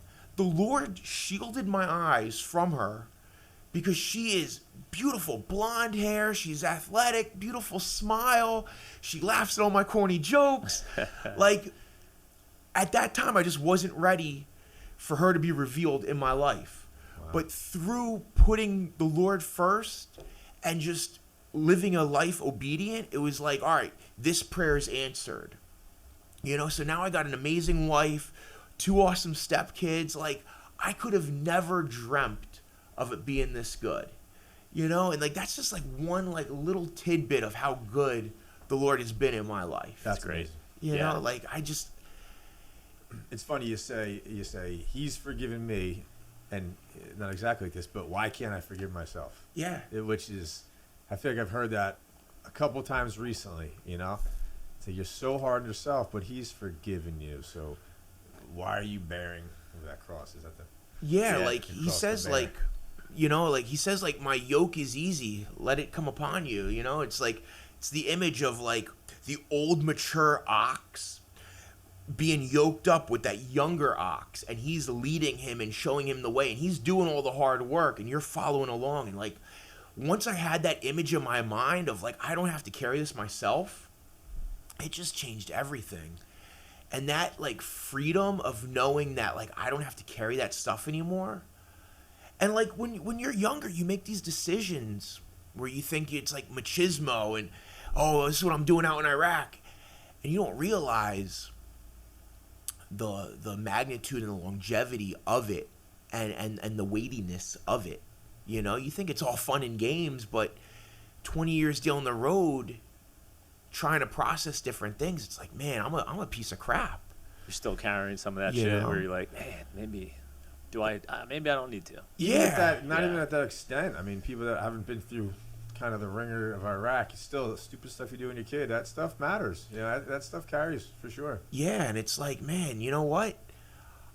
I don't have to look at myself as a piece of crap because I've done X, Y, and Z. But now I have a new purpose in life, Now I have a whole amazing ministry, and I'm so grateful to be a middle school teacher and have the Lord, leading my ways and just using me for his glory. Like, every day before I get out of my car, I pray like a simple prayer, like, Lord, thank you for this opportunity. Thank you for this ministry. Thank you for putting me in these kids' lives for your purpose and your glory. Thank you. And it's like, that changed the way I teach. It changed the way that I deal with kids. It's just, it's incredible. Like, I'm at a loss for words, but man. I just pretty good. I just wrote today on Facebook. I'm starting to just like throw things out there now every once in a while where like I never would, and kind of I don't know, only recently, the last like year or two, like I started going back to church, and like I actually got a Bible September 11th, the day after Charlie Kirk got assassinated. But today there was like someone put something up in a group that I'm on, like an entrepreneur group, but it was about going back to church, whatever. And I wrote something, but at the end it was like, it has brought peace to my soul. That's the best way I could describe it. Just like reading the Bible, like going through the stuff actually and finally, and it's like, it just has brought peace to my soul. That's the best way I could describe Absolutely. it. You know, like the book of Romans is one of my favorite books. And I just finished it this morning. It's incredible. And it just, it walks you through salvation. It walks you through forgiveness. It walks you through that you're an heir of Christ, that you're a son of the King. Like, and it just gives you identity. And when you can walk with that identity and have that as who you are versus all these other things, I'm a teacher, an ultra runner, I'm this, I'm that. No, I'm a Christian, man. And that's first and foremost. Yeah. All those other things can fall off, but it's incredible. So here's a crazy story. You just finished Romans. All right, so when I did Cocodona 250, it was that really long race. You're in Arizona. You run from just outside of Phoenix all the way to Flagstaff. It was incredible. It was awesome. You get a bib number, and that's your number for the whole race. My bib number was 109. My wife and I, we read our Bibles every morning, and we happen to read, we do a chapter a day. Yep. And this Bible reading plan that we were doing, in a year, you'll read the whole New Testament just by reading one chapter a day. So the day of the race, it's 3 a.m. in Arizona. It's 6 a.m. here. I call her up, and we read Romans 10. My bib number is 109. Yep. And we read Romans 10. And as I'm running through the day, I'm like, Romans 10. What was Romans 10? It's something important. And I stopped what I was doing, and I looked up Romans 10, and I forget what it is off the top of my head. But it's like, if you confess with your mouth that Jesus is your Lord and Savior, you will be saved. It's give or take. I'm probably way off. But what are the coincidences that I read Romans 109, my bib number is 109, Yeah. and then here's the kicker. I finished in 109 hours. Really? Wow. Yes. Yes. Love no that. lie. Yeah. Like, I could not have lined orchestrated that up. Yep. And like, when I realized like those two little things, and then I realized my finishing time, I was like, dude, I know the Lord was with me the whole time, but now it is evident. And like, it was cool. So as I was running, I was sharing like the little bit of, hey, my bib number is 109. This is Romans 10:9, blah, blah, blah. Like, it's super cool when you see those like little threads of how awesome he is in your life on the day-to-day basis. I just checked my phone. Are you looking at your phone? Yeah, it's So I was like, what would be the chances? Because I just sent Ed something this morning from Romans. I just looked. It was like 12, 6 through 9. But I also sent yesterday chapter 8 and chapter 9, like the summary of it. yeah. But- 10:9 is if you declare with your mouth Jesus is Lord and believe in your heart that God raised him from the dead, you will be saved. I was right. And I think the most important Amen. part in there is believe in your heart. Yeah. Because you can't just say it and you're like, well, now I'm going. It's like, it's got to be in there, man. You Yeah. have to feel it in your heart. Yeah, like, you can't just say it as like a get out of jail free Yes, card. exactly. You know, like, oh, I said this thing, I'm cool. But it's believing in your heart. Like, and the word believe that they use is pisteuo, is the Greek word. And that's more of like, I'm going to screw this up, but it's like having full faith. I believe that this chair is going to hold me up because that's what it does. Yeah. And that's like the form of pisteuo, is like such a firm belief because you've seen it, you realize it, you can grab it.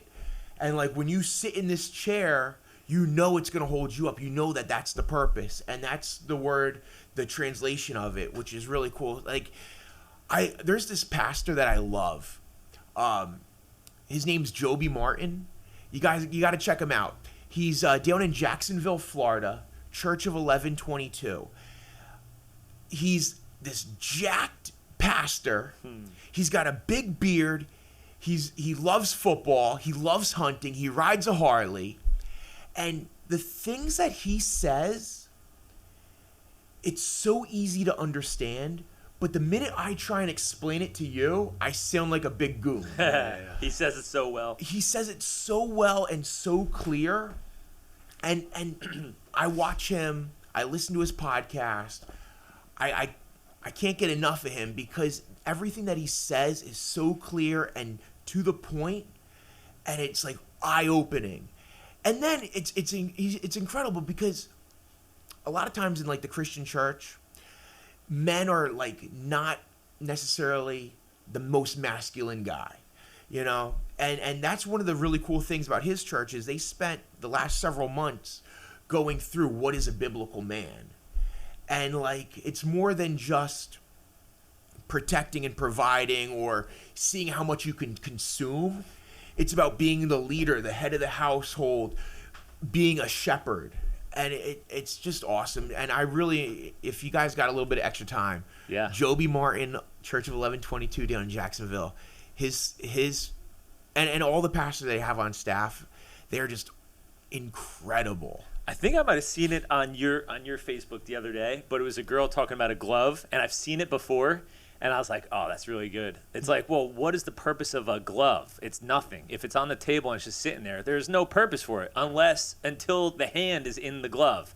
And she talks about how like you were the glove, and until like you have God and Jesus, it like you're supposed to be fulfilling this purpose, and the purpose is like let God enter you.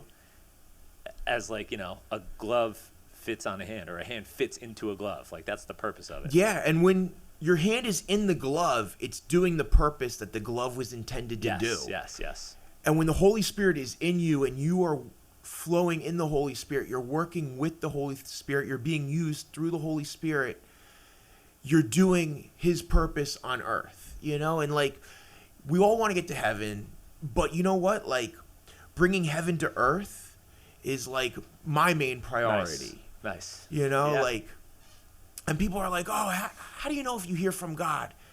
I got crazy thoughts in my mind, and then I have other crazy thoughts in my mind. And when I got some crazy thoughts where it's like, you know what? I'm going to go on this website and I'm going to sponsor a child from Uganda.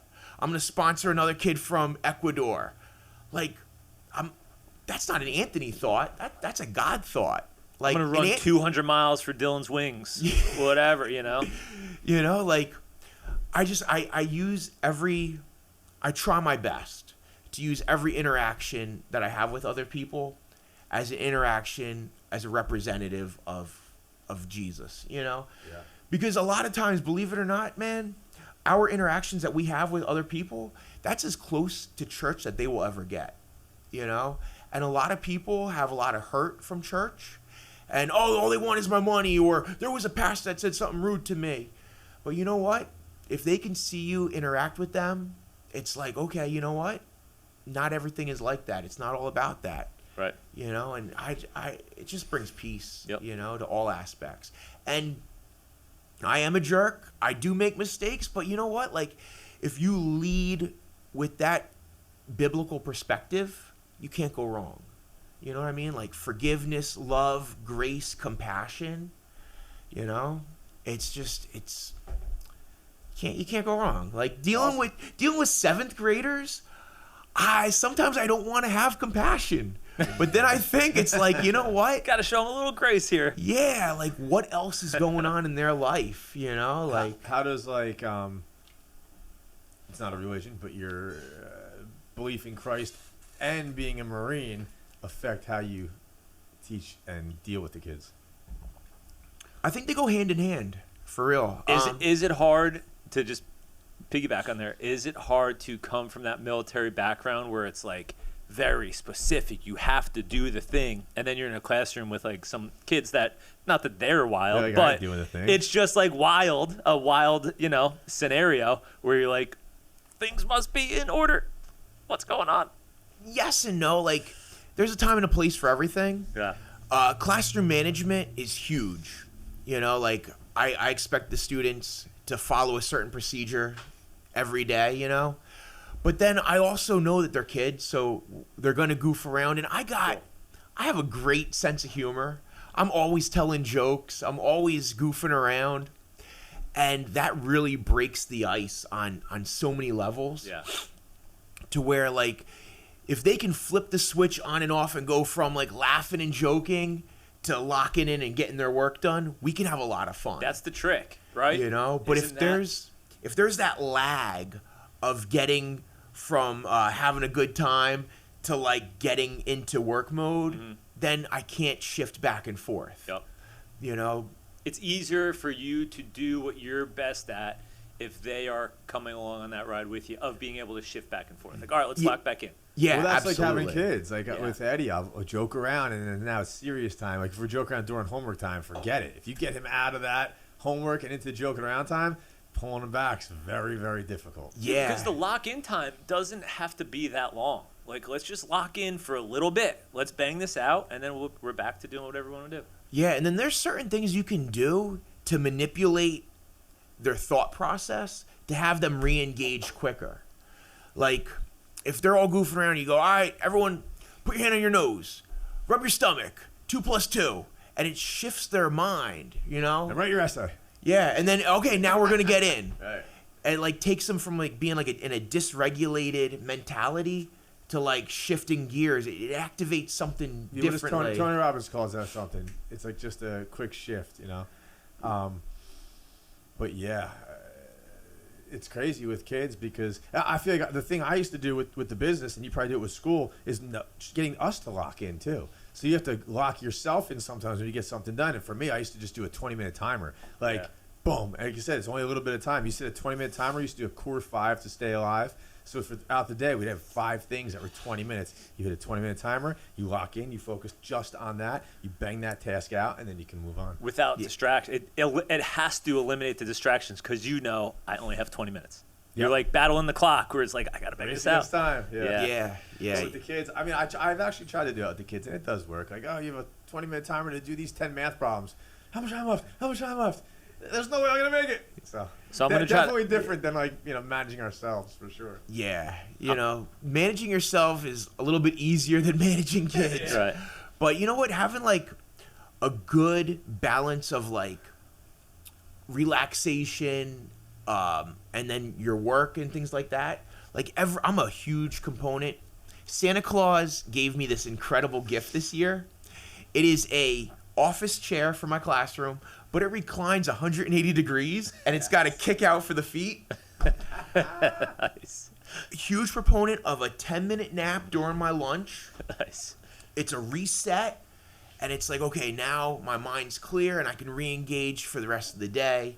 Like, it's huge. It's like finding like those like little hacks that help you throughout the day. Yeah, they say that some of the greatest people ever were nappers.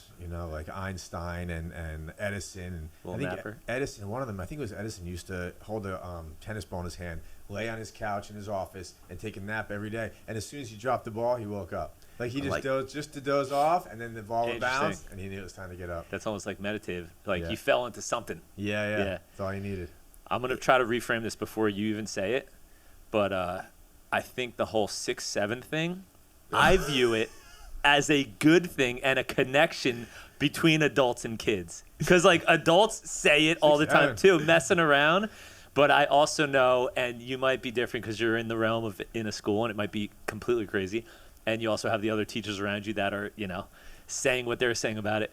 I love it, dude. I You think love it's it? so funny. Dude, I it's think so it's funny when, hilarious like, because if- it connects adults and kids. Well, if somebody goes, "Oh, we got to be between 6 and 7," and I go 6-7, and you're Always. right, they love it. Love it. I think It- it's kind of ending. It's toward the end of it. So I wanted to say that first before I just like opened it up for you, because if you're in the realm that you're in, it might be a little The crazy. beginning of the year, it was chaotic. Yeah. Now it's kind of died down, and it makes you think when you're saying things. Like, turn to page 65 and 68, somewhere in the middle there. Yeah. Like you get creative with what you say to try and avoid it. Yeah. Sometimes it could it could Throw up a whole disrail day. the class or the moment.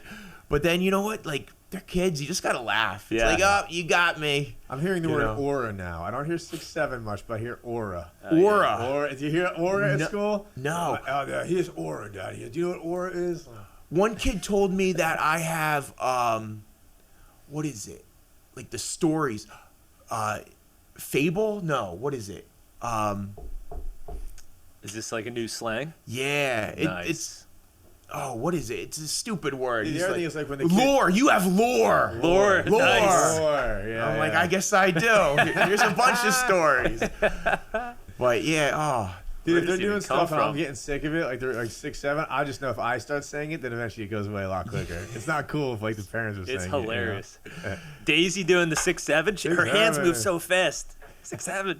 that or they will do that gritty dance where like they put their head down and they throw their arms up, and it's like, you're the only kid in the hallway walking like this. What are you doing?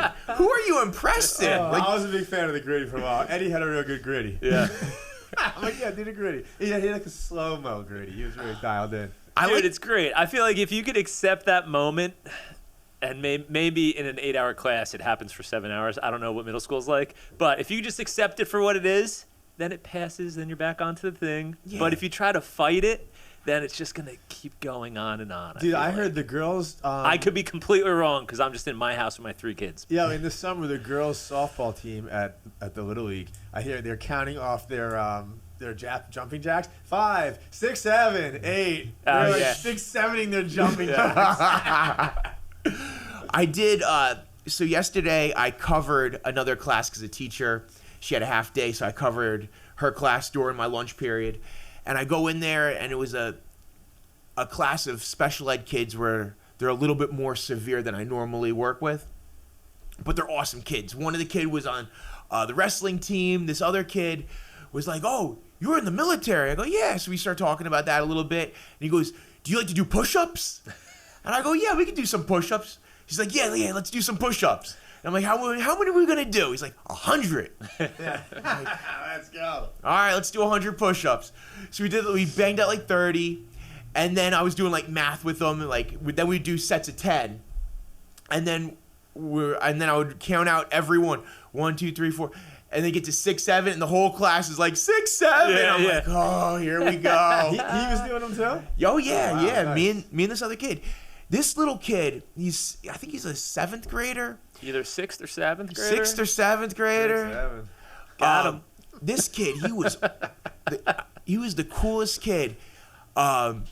We did the 100 push-ups together. He was asking me a question about the military, and he's like, "Oh, do you want to know why I do push-ups every day?" I go, "Why?" He goes, "My dad says I could be a boxer, and he's gonna sign me up for boxing lessons, Nice. and I want to show him that I can do it." Yeah. And I'm like, dude, that is the coolest thing I've heard all week. Yo, stuff like that, being a teacher, you could change even it's something simple like that, you could change their whole trajectory of life.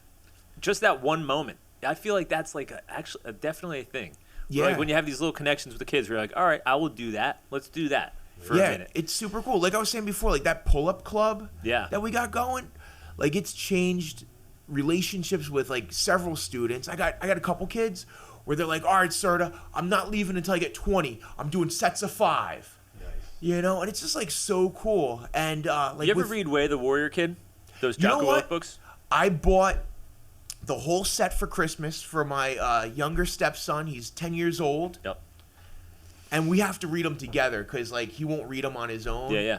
But I got them all, and it's on the to-do list. They're so good. I read them with my son. I can't wait. I Yeah. can't wait. I got him like the posters Yep. as well, so we could put them up in his room. A big part of that is like pull-ups and stuff. That's like part of the story is the kid starts to learn how to do pull-ups and everything. It's awesome, dude. I mean, my son was kind of young when we first started reading 4, 5. I got to go through them again. Young, yeah. Yeah, but I bring it up all the time. Like I brought it up today because he's going through like his additions and subtraction numbers, and I just want him to memorize it. I'm like, dude, this is just like Mark. Come on, we got like remember how he was working on his times tables? You just have to commit it to memory, 10 minutes a day. Yeah. But it's good, man. Those books are, and for the age that you're at, that's like it's between probably 4th and 9th grade is the whole series. Mm-hmm. It's great. Bro, not for nothing, but that first book, Way of the Warrior Kid, I read. Before I read the whole thing and loved it. Yeah. It's actually good for us to read. It's really a good good. book. Yeah, hearing Jocko talk about it, I was like, oh, dude, It's really I good. gotta order these. So I ordered them like right away. My buddy, good friend of mine, his daughter has like taken them to like the next level. She's doing karate and everything, and he reads with her all the time, Yeah. and she loves it. And I guess a movie's coming out, and they're all excited no for way. it. Really? Yeah, What is it, yeah. a whole series now? Chris Pratt is going to be the uncle. No way. Yeah. Chris Pratt's the man, bro. Yeah. Star-Lord? You mean Star-Lord? Yes. But yeah, it's good because you're reading it. It's the kid. It's the uncle, the Navy SEAL uncle that visits during the summer. But it's like what I want to instill in my son. And instead of me trying to like bark those orders at him, we're reading about this story that this kid in the story, his uncle is talking to him about. And I'm like, this is perfect. Because this is how I want my son to be. And like he gets the message through this book now. Tonight, we have the boys tonight, so tonight we're Open it up. starting it. It's yeah. good, man. How It's old are really they? good. We got John Luke, he's 10, and Matt is 14. Oh, nice. You're right Nice. there. So, John Luke, tonight we're reading, boy. We are reading. You got the whole gospel, dude. What's that? John, Luke, Matt. Yeah, believe it or not. Yeah, I got some funny nicknames for him. So Matt, he's 14, so I call him Makachu. I don't know where it came from. Nice. But man, I would be at his baseball games or basketball games yelling, Makachu! He gives me the nastiest look. Look at you. And then John Luke, I call him Johann Lucas. I don't know where I came up with these, but like they've stuck for years. Love it. But yeah, it's you know what, like being a teacher, doing all these like endurance events, Ironman and things like that. It's like cool because you can give that inspiration to the kids. You know? Have they? So you've done an Ironman too? Yeah, I've done a few of them. Yeah. Nice. What? Where at? Which ones? So I've done a couple halves. Where did I do them? Maryland for Eagleman, Atlantic City. Do they come down and hang out for the day when you do them? Have they yeah. been to any? Cool. Yeah. Super inspiring. Yeah, I did the half that's out in Pennsylvania, out near Penn State, and then I've done a couple fulls in Lake Placid and Arizona. They flew out to Arizona with me, and it was super cool. Where do you go mentally during that? Because you have to go somewhere, right? Yeah, oh yeah. So I think it's like the Arizona Ironman was not my favorite. That one took a long time. That one was like a 16-hour, 15-hour Ironman. Lake Placid was good. I think that was just over 13 hours.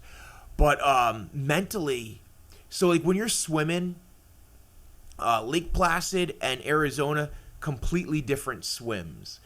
Lake Placid, you do 2 loops in Mirror Lake, and about 6 feet below, it's crystal clear. There's a line that you follow, so you don't even have to sight. You don't have to look up. Yeah. You just go. That's Lake Placid? Yeah. Oh, do they put a line underneath? Yeah. Oh, that's like nice. 6 feet down, and you could just follow that. Yeah. And you do 2 loops, and then Arizona, I didn't do the swim before, so I had no idea how cold the water was. It was in November. And I'm thinking, I see people, 2 swim caps, Vaseline on their face. Oh, no. And I go, man, who are these yahoos from California and Arizona? I'm from New Jersey. I know cold water. Dude, it was like 54 degrees, 56 degrees. I had a wetsuit on, but I got into the water and I just started swimming. And when it was that cold, your sinuses lock up. I doggy paddled face above the water 2.4 miles. I almost didn't make the cutoff for the swim. It was miserable. I'm like swimming with my head above water, and I'm seeing people holding on to like the kayaks and stuff, like people getting pulled out, and I'm back of the pack because I just couldn't swim fast. So you're going through all that. It was rough. So what's the cutoff? 2.5, 3 hours or something? For the swim, it's like maybe like 2 hours, 20 minutes Okay. or something like that.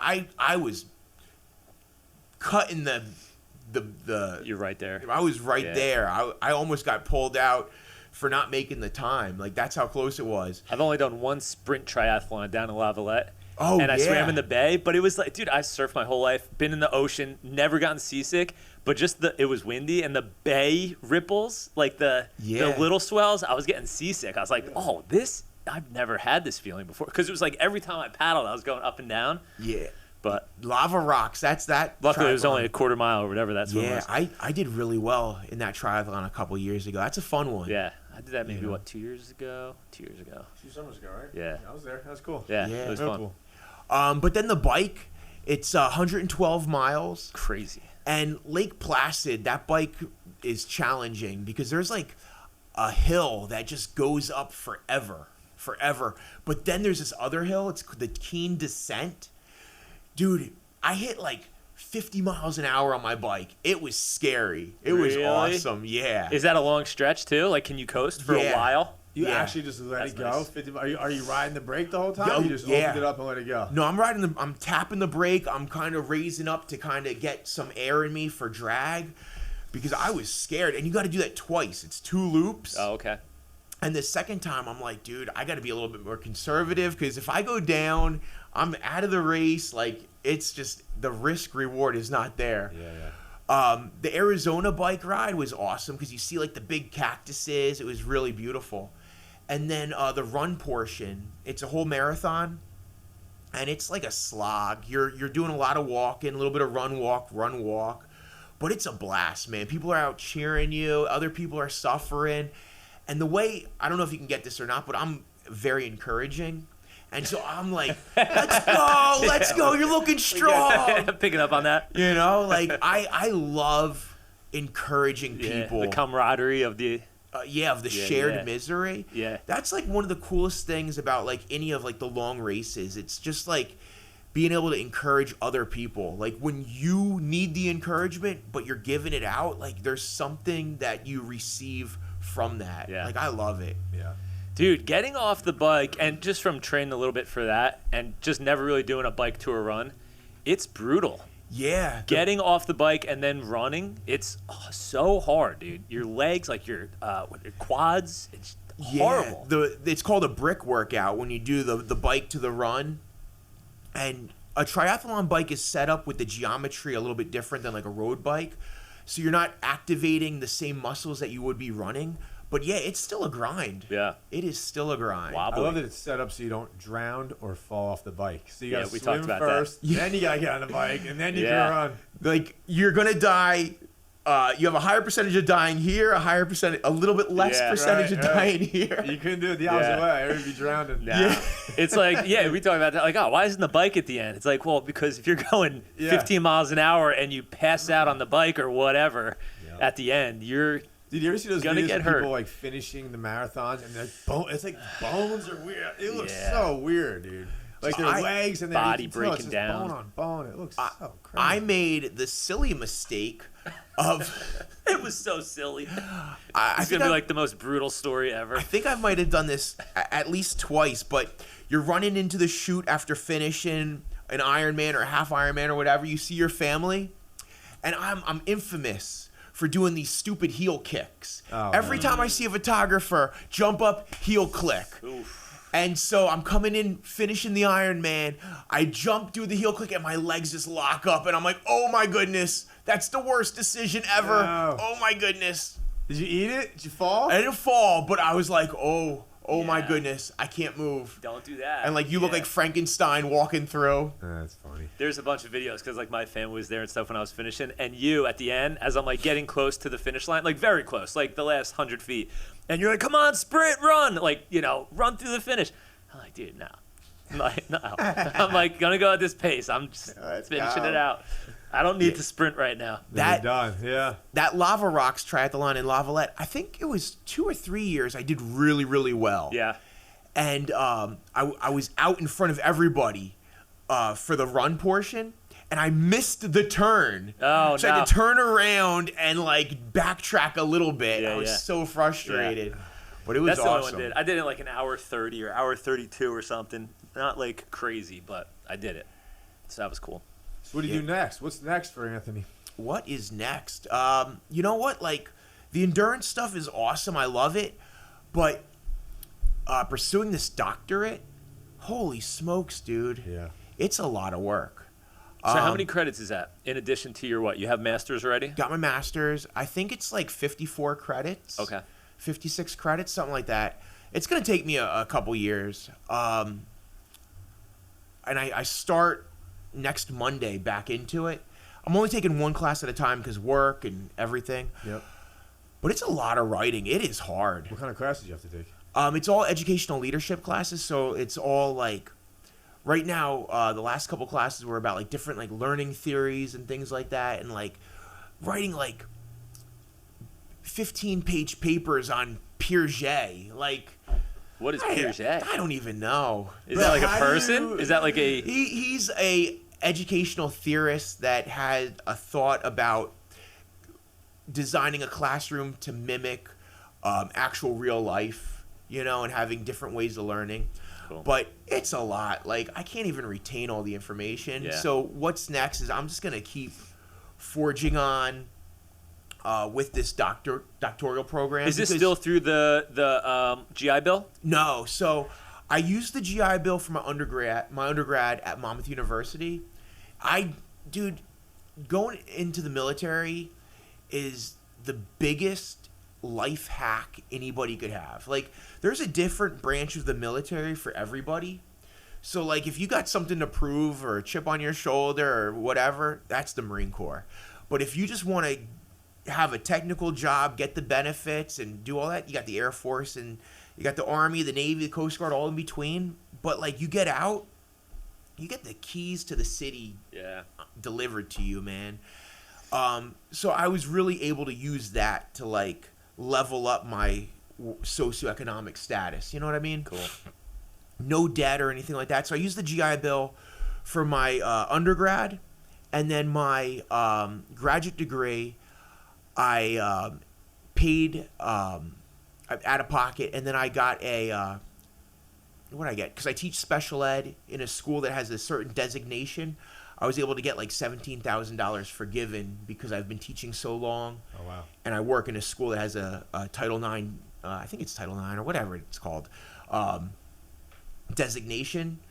And so now with my doctoral degree, I'm paying every month, zero debt. You know, I'm not playing that game. So every month it's X amount of money that I'm paying. Good, man. And And then healthcare for life. I mean, I know people rip on the VA, but you have that for your life, bro. Is that, you know, how expensive healthcare is? Yeah. So, you know, I healthcare. I think I get dental as well. Like, Nice. you know, no property taxes. That's a huge one. Oh, really? Not every veteran gets that, but if you have a certain level of disability level, yeah. Nice. Cool. That's great. I yeah. wish that was for everybody. Dude, it would be nice. Trying. Yeah, that would be awesome. Yeah, like so If you could be a spokesperson for that for the rest of us, for the Let's- military, join the military. yeah. There you go. Join the military, take risks, get compensated for it for the rest of your life. No property taxes. But no, what's next? Continuing back to that question, I have a 100-mile race. Actually, in a week or two, I have like a 31-mile fun run coming up. But then my next like big race is this really cool race called the TGNY 100. It's in June, and it's 100 miles in New York City. Oh, nice. It's super cool. It starts and ends in Times Square, and I've done it a few years in a row, and it's just so much fun. Like, it starts at like 5 a.m. in Times Square, so you get to Times Square at like 4 in the morning, and you say hi to everybody. Nice. And like the weird collective. Is it quiet? Like 5 a.m.? Or is it still just crazy in New York City no matter what? It's quiet, but like you have like the people that don't go home, they have no homes, or they're on drugs or whatever. Then you got like people that are ready to run 100 miles. By the way, it's so fun. You get to Yeah. get up at 4 in the morning, drive up to the city, and run for 100 miles. For 26 hours you get to run. But like you go through 4 of the 5 boroughs. Nice. You see all these different you hit some roads, some trails, different neighborhoods. It's really cool. It's weird to see that dynamic, huh? Like you were saying, like seeing all these people that are still up. Yeah. Like- Talking to themselves, like yelling at whoever. Yeah. Like, Dude, it's I had wild. roommates like that. I'd get up at like 6 in the morning to surf, and they'd still be up. And I'd just be man. ripping on them. Like, look at you guys.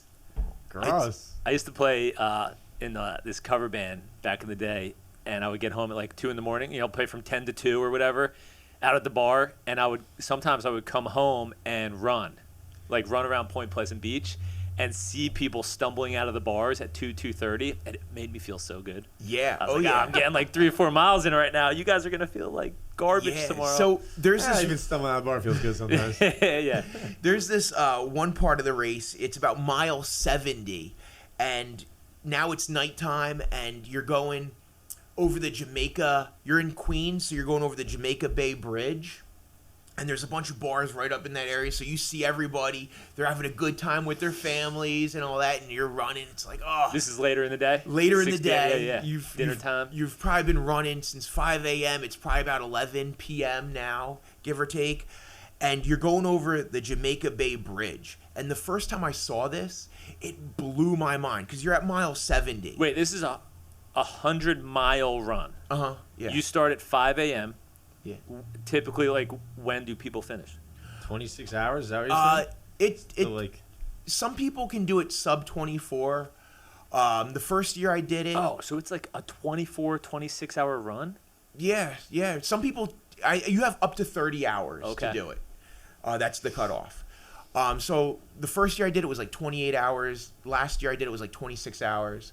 And so mile 70, you get to this Jamaica Bay Bridge, and now you're going over the bridge, and you can see that barrier island, like Coney Island, Yep.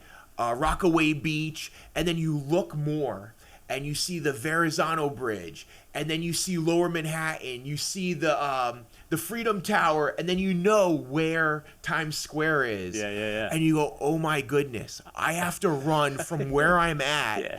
all these landmarks that I know, and I have to somehow end up in Midtown. I'm so far away. I'm so far away, and this is a lot. dude, I hate running in circles. Like, I've ran before, but the most I've ever ran was 5 miles. And when I did it, I was shot. So I was like, I had to run. You know, I got to go run.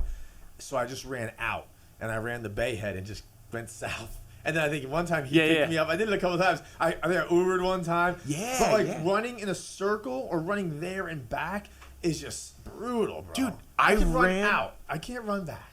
By the way, hold on, just to put it in Is that weird? perspective, sorry. A 100-mile run in New York City, New York, and everything. That's like running from Bricktown or Wall, exit 98, to Cape May. Well, that's what Yeah. he did twice. He did that Yeah, twice too. I get it, but like, just to make sure that everybody else understands. Well, that's where he started. Yeah. He did that. Talking about two things. Yeah. That. Two things. Crazy. So, talking about running in circles, I did 100 kilometers, 17 hours around a high school track a couple years ago. No way. That was Dude, that's got to be maddening. that was interesting. It was with students. We had like Interesting. it was very interesting. It was wild, but it was like a school fundraiser. And so I had like students I was running with for hours. It was fun. Yeah. But I wouldn't do it again Ugh. unless I was like begged. Even like I have a path we were taking, and then I got to change the path every time. I'm like, Yeah. super crazy. I can't run the same That's thing. funny. Yeah, no, I like changing it up. It brings variety. Like I'll drive to places, I'll go and I'll take the train up several exits and I'll run back to my car. All right, so what if somebody wants to become an interesting. ultra marathon runner or an ultra runner? You said you joined a club. Where would I start? Or where would somebody listening start? I don't know, Facebook, like So locally. find a running club. So locally in Central Jersey, you got Jersey Shore Running Club. You got, and this is all on Facebook. So you got Jersey Shore Running Club. You got Jersey Shore Triathlon Club. You got Ocean County Running Club, and they're all on Facebook. Nice. Even on the So- run apps, they have like they have commonly ran like Yeah. tracks or something on the running apps. You know, Yeah, I didn't know whatever. that existed, but the whole community has like specific routes, right? Sometimes, yeah. Or if you just show up to like Homedale Park or Hartshorn Woods at like 7 a.m, you'll find somebody to run So with. if I'm running, should I just start following somebody that's running? Yeah, just follow. Just Hey chase man, them. Yeah. how far you going? Follow somebody. You know, Oh, like, I heard- 10 feet behind. I heard one time that like different countries were like hacking into running apps to track out military bases. I heard that. Like you weren't supposed to like use your Garmin Yeah. to like track your missions or whatever, or because of like OPSEC, operational Yep, security. yep. Wow. Yeah. And they, But- they were like seeing like exactly every single. They would just layer all the running apps on top of each other and see exactly how like our military bases were set up. That's Yeah. crazy. Yeah, or I It's- guess maybe other countries' military bases too. Whatever. Yeah, it's crazy. Like there's a bunch of apps out there where you could like see like the globe of the world and see where you've ran the past year, the past couple years, and it's Oh, pretty that's cool. cool. Seeing the different countries or whatever. But talking about running from this town to this town, one of the coolest runs I did was with one of my good friends, TJ. We ran from it was a training run for that Cocodona thing. We ran from the Liberty Bell in Philadelphia Nice. all the way to the 9/11 memorial. Oh wow. He's a cop, I'm a vet, so it was super like meaningful. Yeah. And that was one of the coolest runs. Just you two? Just us two, yeah. That's sick. Just on a whim? Did Uh, you like pretty- Did you try to like advertise for it or anything, or No, raise money no. for it, or? No, just him and I. It was a training run, Cool, so like cool. we tried to stack this run to make it as miserable as we could. So like we worked all week, we worked out all week. We started the run at like 9 p.m. after we worked all day, just to try and mirror the end of Cocodona as best as we could, like being fatigued. Oh yeah. Nice. And it was super cool. Sketchy roads, like we were running on highways and things like that. But one of the coolest parts was we finally made it into Jersey City. We've been up for like 48 hours. It took us, I don't know how long it took us, like 30 hours, 35 hours to do like 125 miles. But we were up for like 48 hours or whatever the time was. We got into Jersey City, and the only place that was open at like 3 a.m., Jersey City Hospital. Which you guys probably needed. Yeah. So I go in, You're an IV. I'm like delirious. I'm super tired. And we walk into the hospital. We see the guy at the front desk, and I go, dude, we've been running from Philadelphia. I'm tired. Can I just like hang out in the waiting room for a little bit? Nice. He's like, yeah, absolutely. What? So like we found like the prayer room, like the multi-religion prayer room. There's like glass that like you can't see through. My buddy and I, we went in there, passed out for an hour. I'm like, oh, this is great. That's hilarious. And then a little bit later, we made it. I don't know where we made it, but my buddy was like, oh man, I'm hurting, because I guess he didn't sleep much then. So we found a laundromat somewhere like near Jersey City, and like we hung out in a laundromat and like slept Can in we the lay in the chairs. clean clothes for an hour? Yeah, what kind of watch do you use? Is that what you use to track your miles? Are you Yeah. tracking all your runs? Yeah. So everything is on my Garmin. What And Garmin then- is that? Is that a specific It's model or anything? the Phoenix 6, Okay. and it's got good battery life, and then all that goes to Strava. Big fan of Strava. So then that's your run app, Strava? Yeah. How many miles did you run in 2025? Oh, so I just went over. It was like 3,080 miles. I barely made it over 3,000. Usually 3,000 is my goal Okay. for the year. So what is that So- divided by 52? I mean, that's very close to 10 a day. Yeah. So Right. and like you throw in these like long 100+ mile runs. You get a couple of them a year. Yeah. 60 miles a week. And 8 miles a day. 8 miles a day. yeah, something like so it's not bad. So it's fun. And you know what the Awesome, coolest man. you know what the coolest thing is about running 100+ mile races? No, Now, I don't. no? Okay. All right. So I guess deep down inside, I'm a fashionista. Okay. All right. Because when you do a triathlon, when you do a 5K, they give you a medal that goes around your neck. What are you going to do with a medal that goes around your neck after you got to lunch? Yeah. Nothing. You know what they give you when you run 100 miles or further? They give you a belt buckle. Oh, sick, dude. And I wear a different that's belt sick. buckle. I tell you what, all- when you walked in, I noticed, I was like, oh, look at that shit. I wear a different Yeah, belt belt buckle buckle. all the That's awesome. time. And That's cool. yeah, one of the coolest. Cocodona 250. Yeah, Very cool. that's a really cool belt buckle. That's The- a the really cool lava- belt. There's a lot of detail in that. The Lava Rocks sprint triathlon I did, it was pink, the shirt. Yeah, And I was like, I wear it. I would never wear a bright pink shirt, but I'm like, you earned it. yeah, Yeah, what's up, bro? yeah. Did So a triathlon. one of the coolest belt buckles I got, it was from this race I did this last August called Jigger Johnson 100, and it was 110-mile race out in the White Mountains of New Hampshire. Crazy. It was a grind. It was like 27,000 feet of elevation. It took me 54 hours to complete. Wow. I slept for 3 minutes, passed out on a stone on a rock. It was the greatest nap ever. But the belt buckle is a little bit bigger than this one, and it's like silver and gold. And there's like the mountains. There's like a giant lumberjack on it, some pine trees. It's awesome. Hell yeah. It is Dude, super I want to cool. run now. And I haven't ran in a long time. I'm gonna try to do like, if you do 60 in a week, I'm gonna see if I can do 60 in a month. Dude, so here's what really changed my mind about running, and I think it's made it so much easier. Don't focus on mileage. Give yourself an hour. I was gonna mention that earlier because people that run a lot, they don't tell you, oh, I did this mile. Oh, I run for 30 minutes a day. You said that in the very beginning when you got here. 30 minutes. Yeah, so some days 30 minutes is good. Other days it's like, oh man, that was sad. But you know what? Like, say, start off with like, all right, for the next 7 days, I'm gonna get 2 hours of running in for this next week. And like when you quantify it in a numerical time, it's easy. Because like, let's say some days like you want to run, walk. All right, whatever. You got your 30 minutes in. If you're on the treadmill, jack up the incline, run, walk. Other days you're feeling good. Oh, holy smokes, it's been 45 minutes already. How's your body feel? Overall, just Excellent. always. Yeah. Yeah. I got some lower back problems I've been dealing with almost since that triathlon. I don't think it was that. I did a lot of stupid shit in the same like couple weeks. I was jackhammering my backyard patio and moving 3 tons of rocks and just doing a bunch of stupid stuff. But since then, my lower back's been jacked up. Yeah, one thing that I've realized after running every day for over 5 years is listen to your body. The numbers don't mean anything because that's only like a pride ego thing. But some days, if you just need an easy day, mile and a half, whatever. Yeah. You know? The last time I ran 1.15 miles on July 29th. Yeah, All that's right, good. you're getting there. That's Hell getting yeah. there. Yeah. There you go. I ran 38 miles in 2021.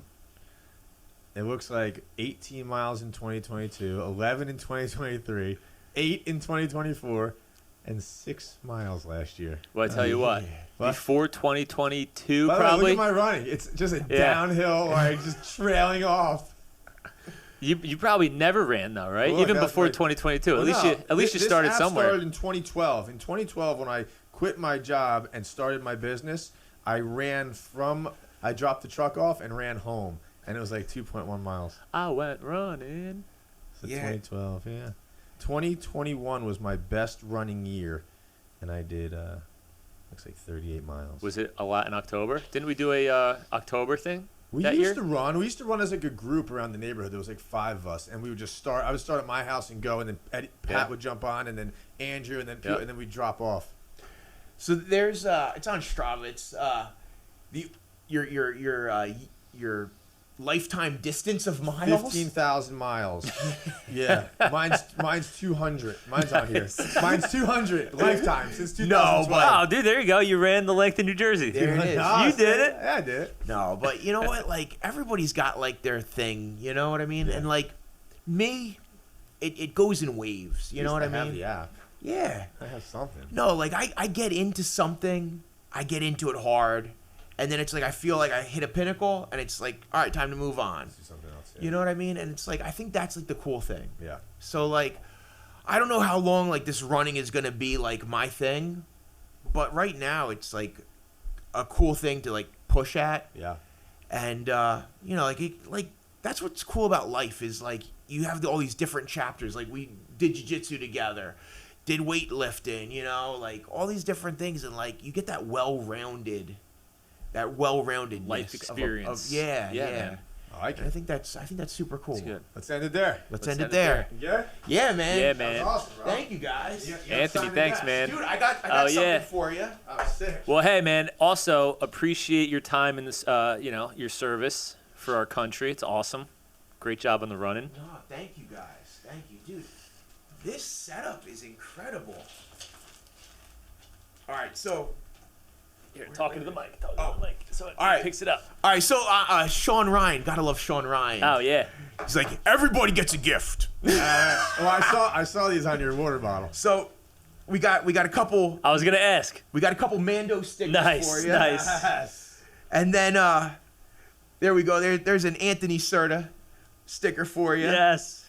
And actually, so there you go. Don't, just promise me Ready? you don't put them I in don't the think urinal. it's not going to zoom in, but We're gonna have look to at these superimpose it. We're gonna have to guys. put 'em on. So actually, the one with the Burger King crown. Show your water bottle. I was going to, before Oh, we. here we go. Yeah, perfect. I'm glad that you did it. Go ahead. Here we are. So Yes. I got years of Certa stickers on this water bottle.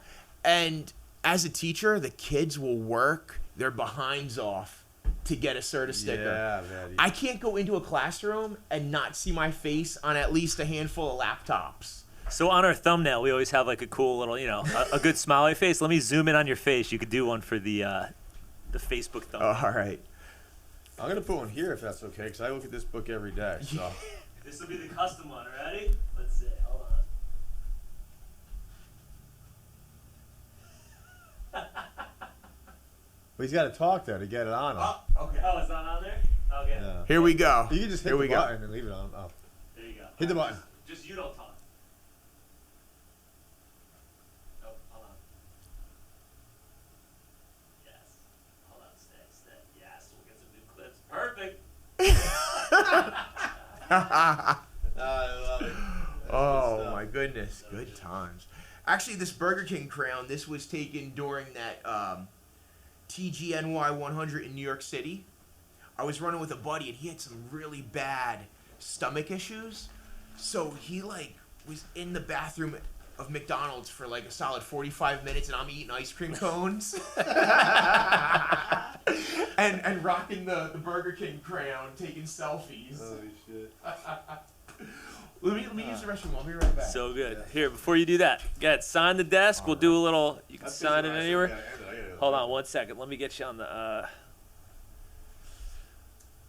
Boom! We got Anthony Certa, the man, Yeah. ex-Marine, ultra runner, all-around good guy. Hey. Soon to be doctor. Oh, eventually. Thank you guys. You guys are awesome. Thank Let's you so go. much. Sign in the desk. Yeah, signature number 5. 6, maybe. 6?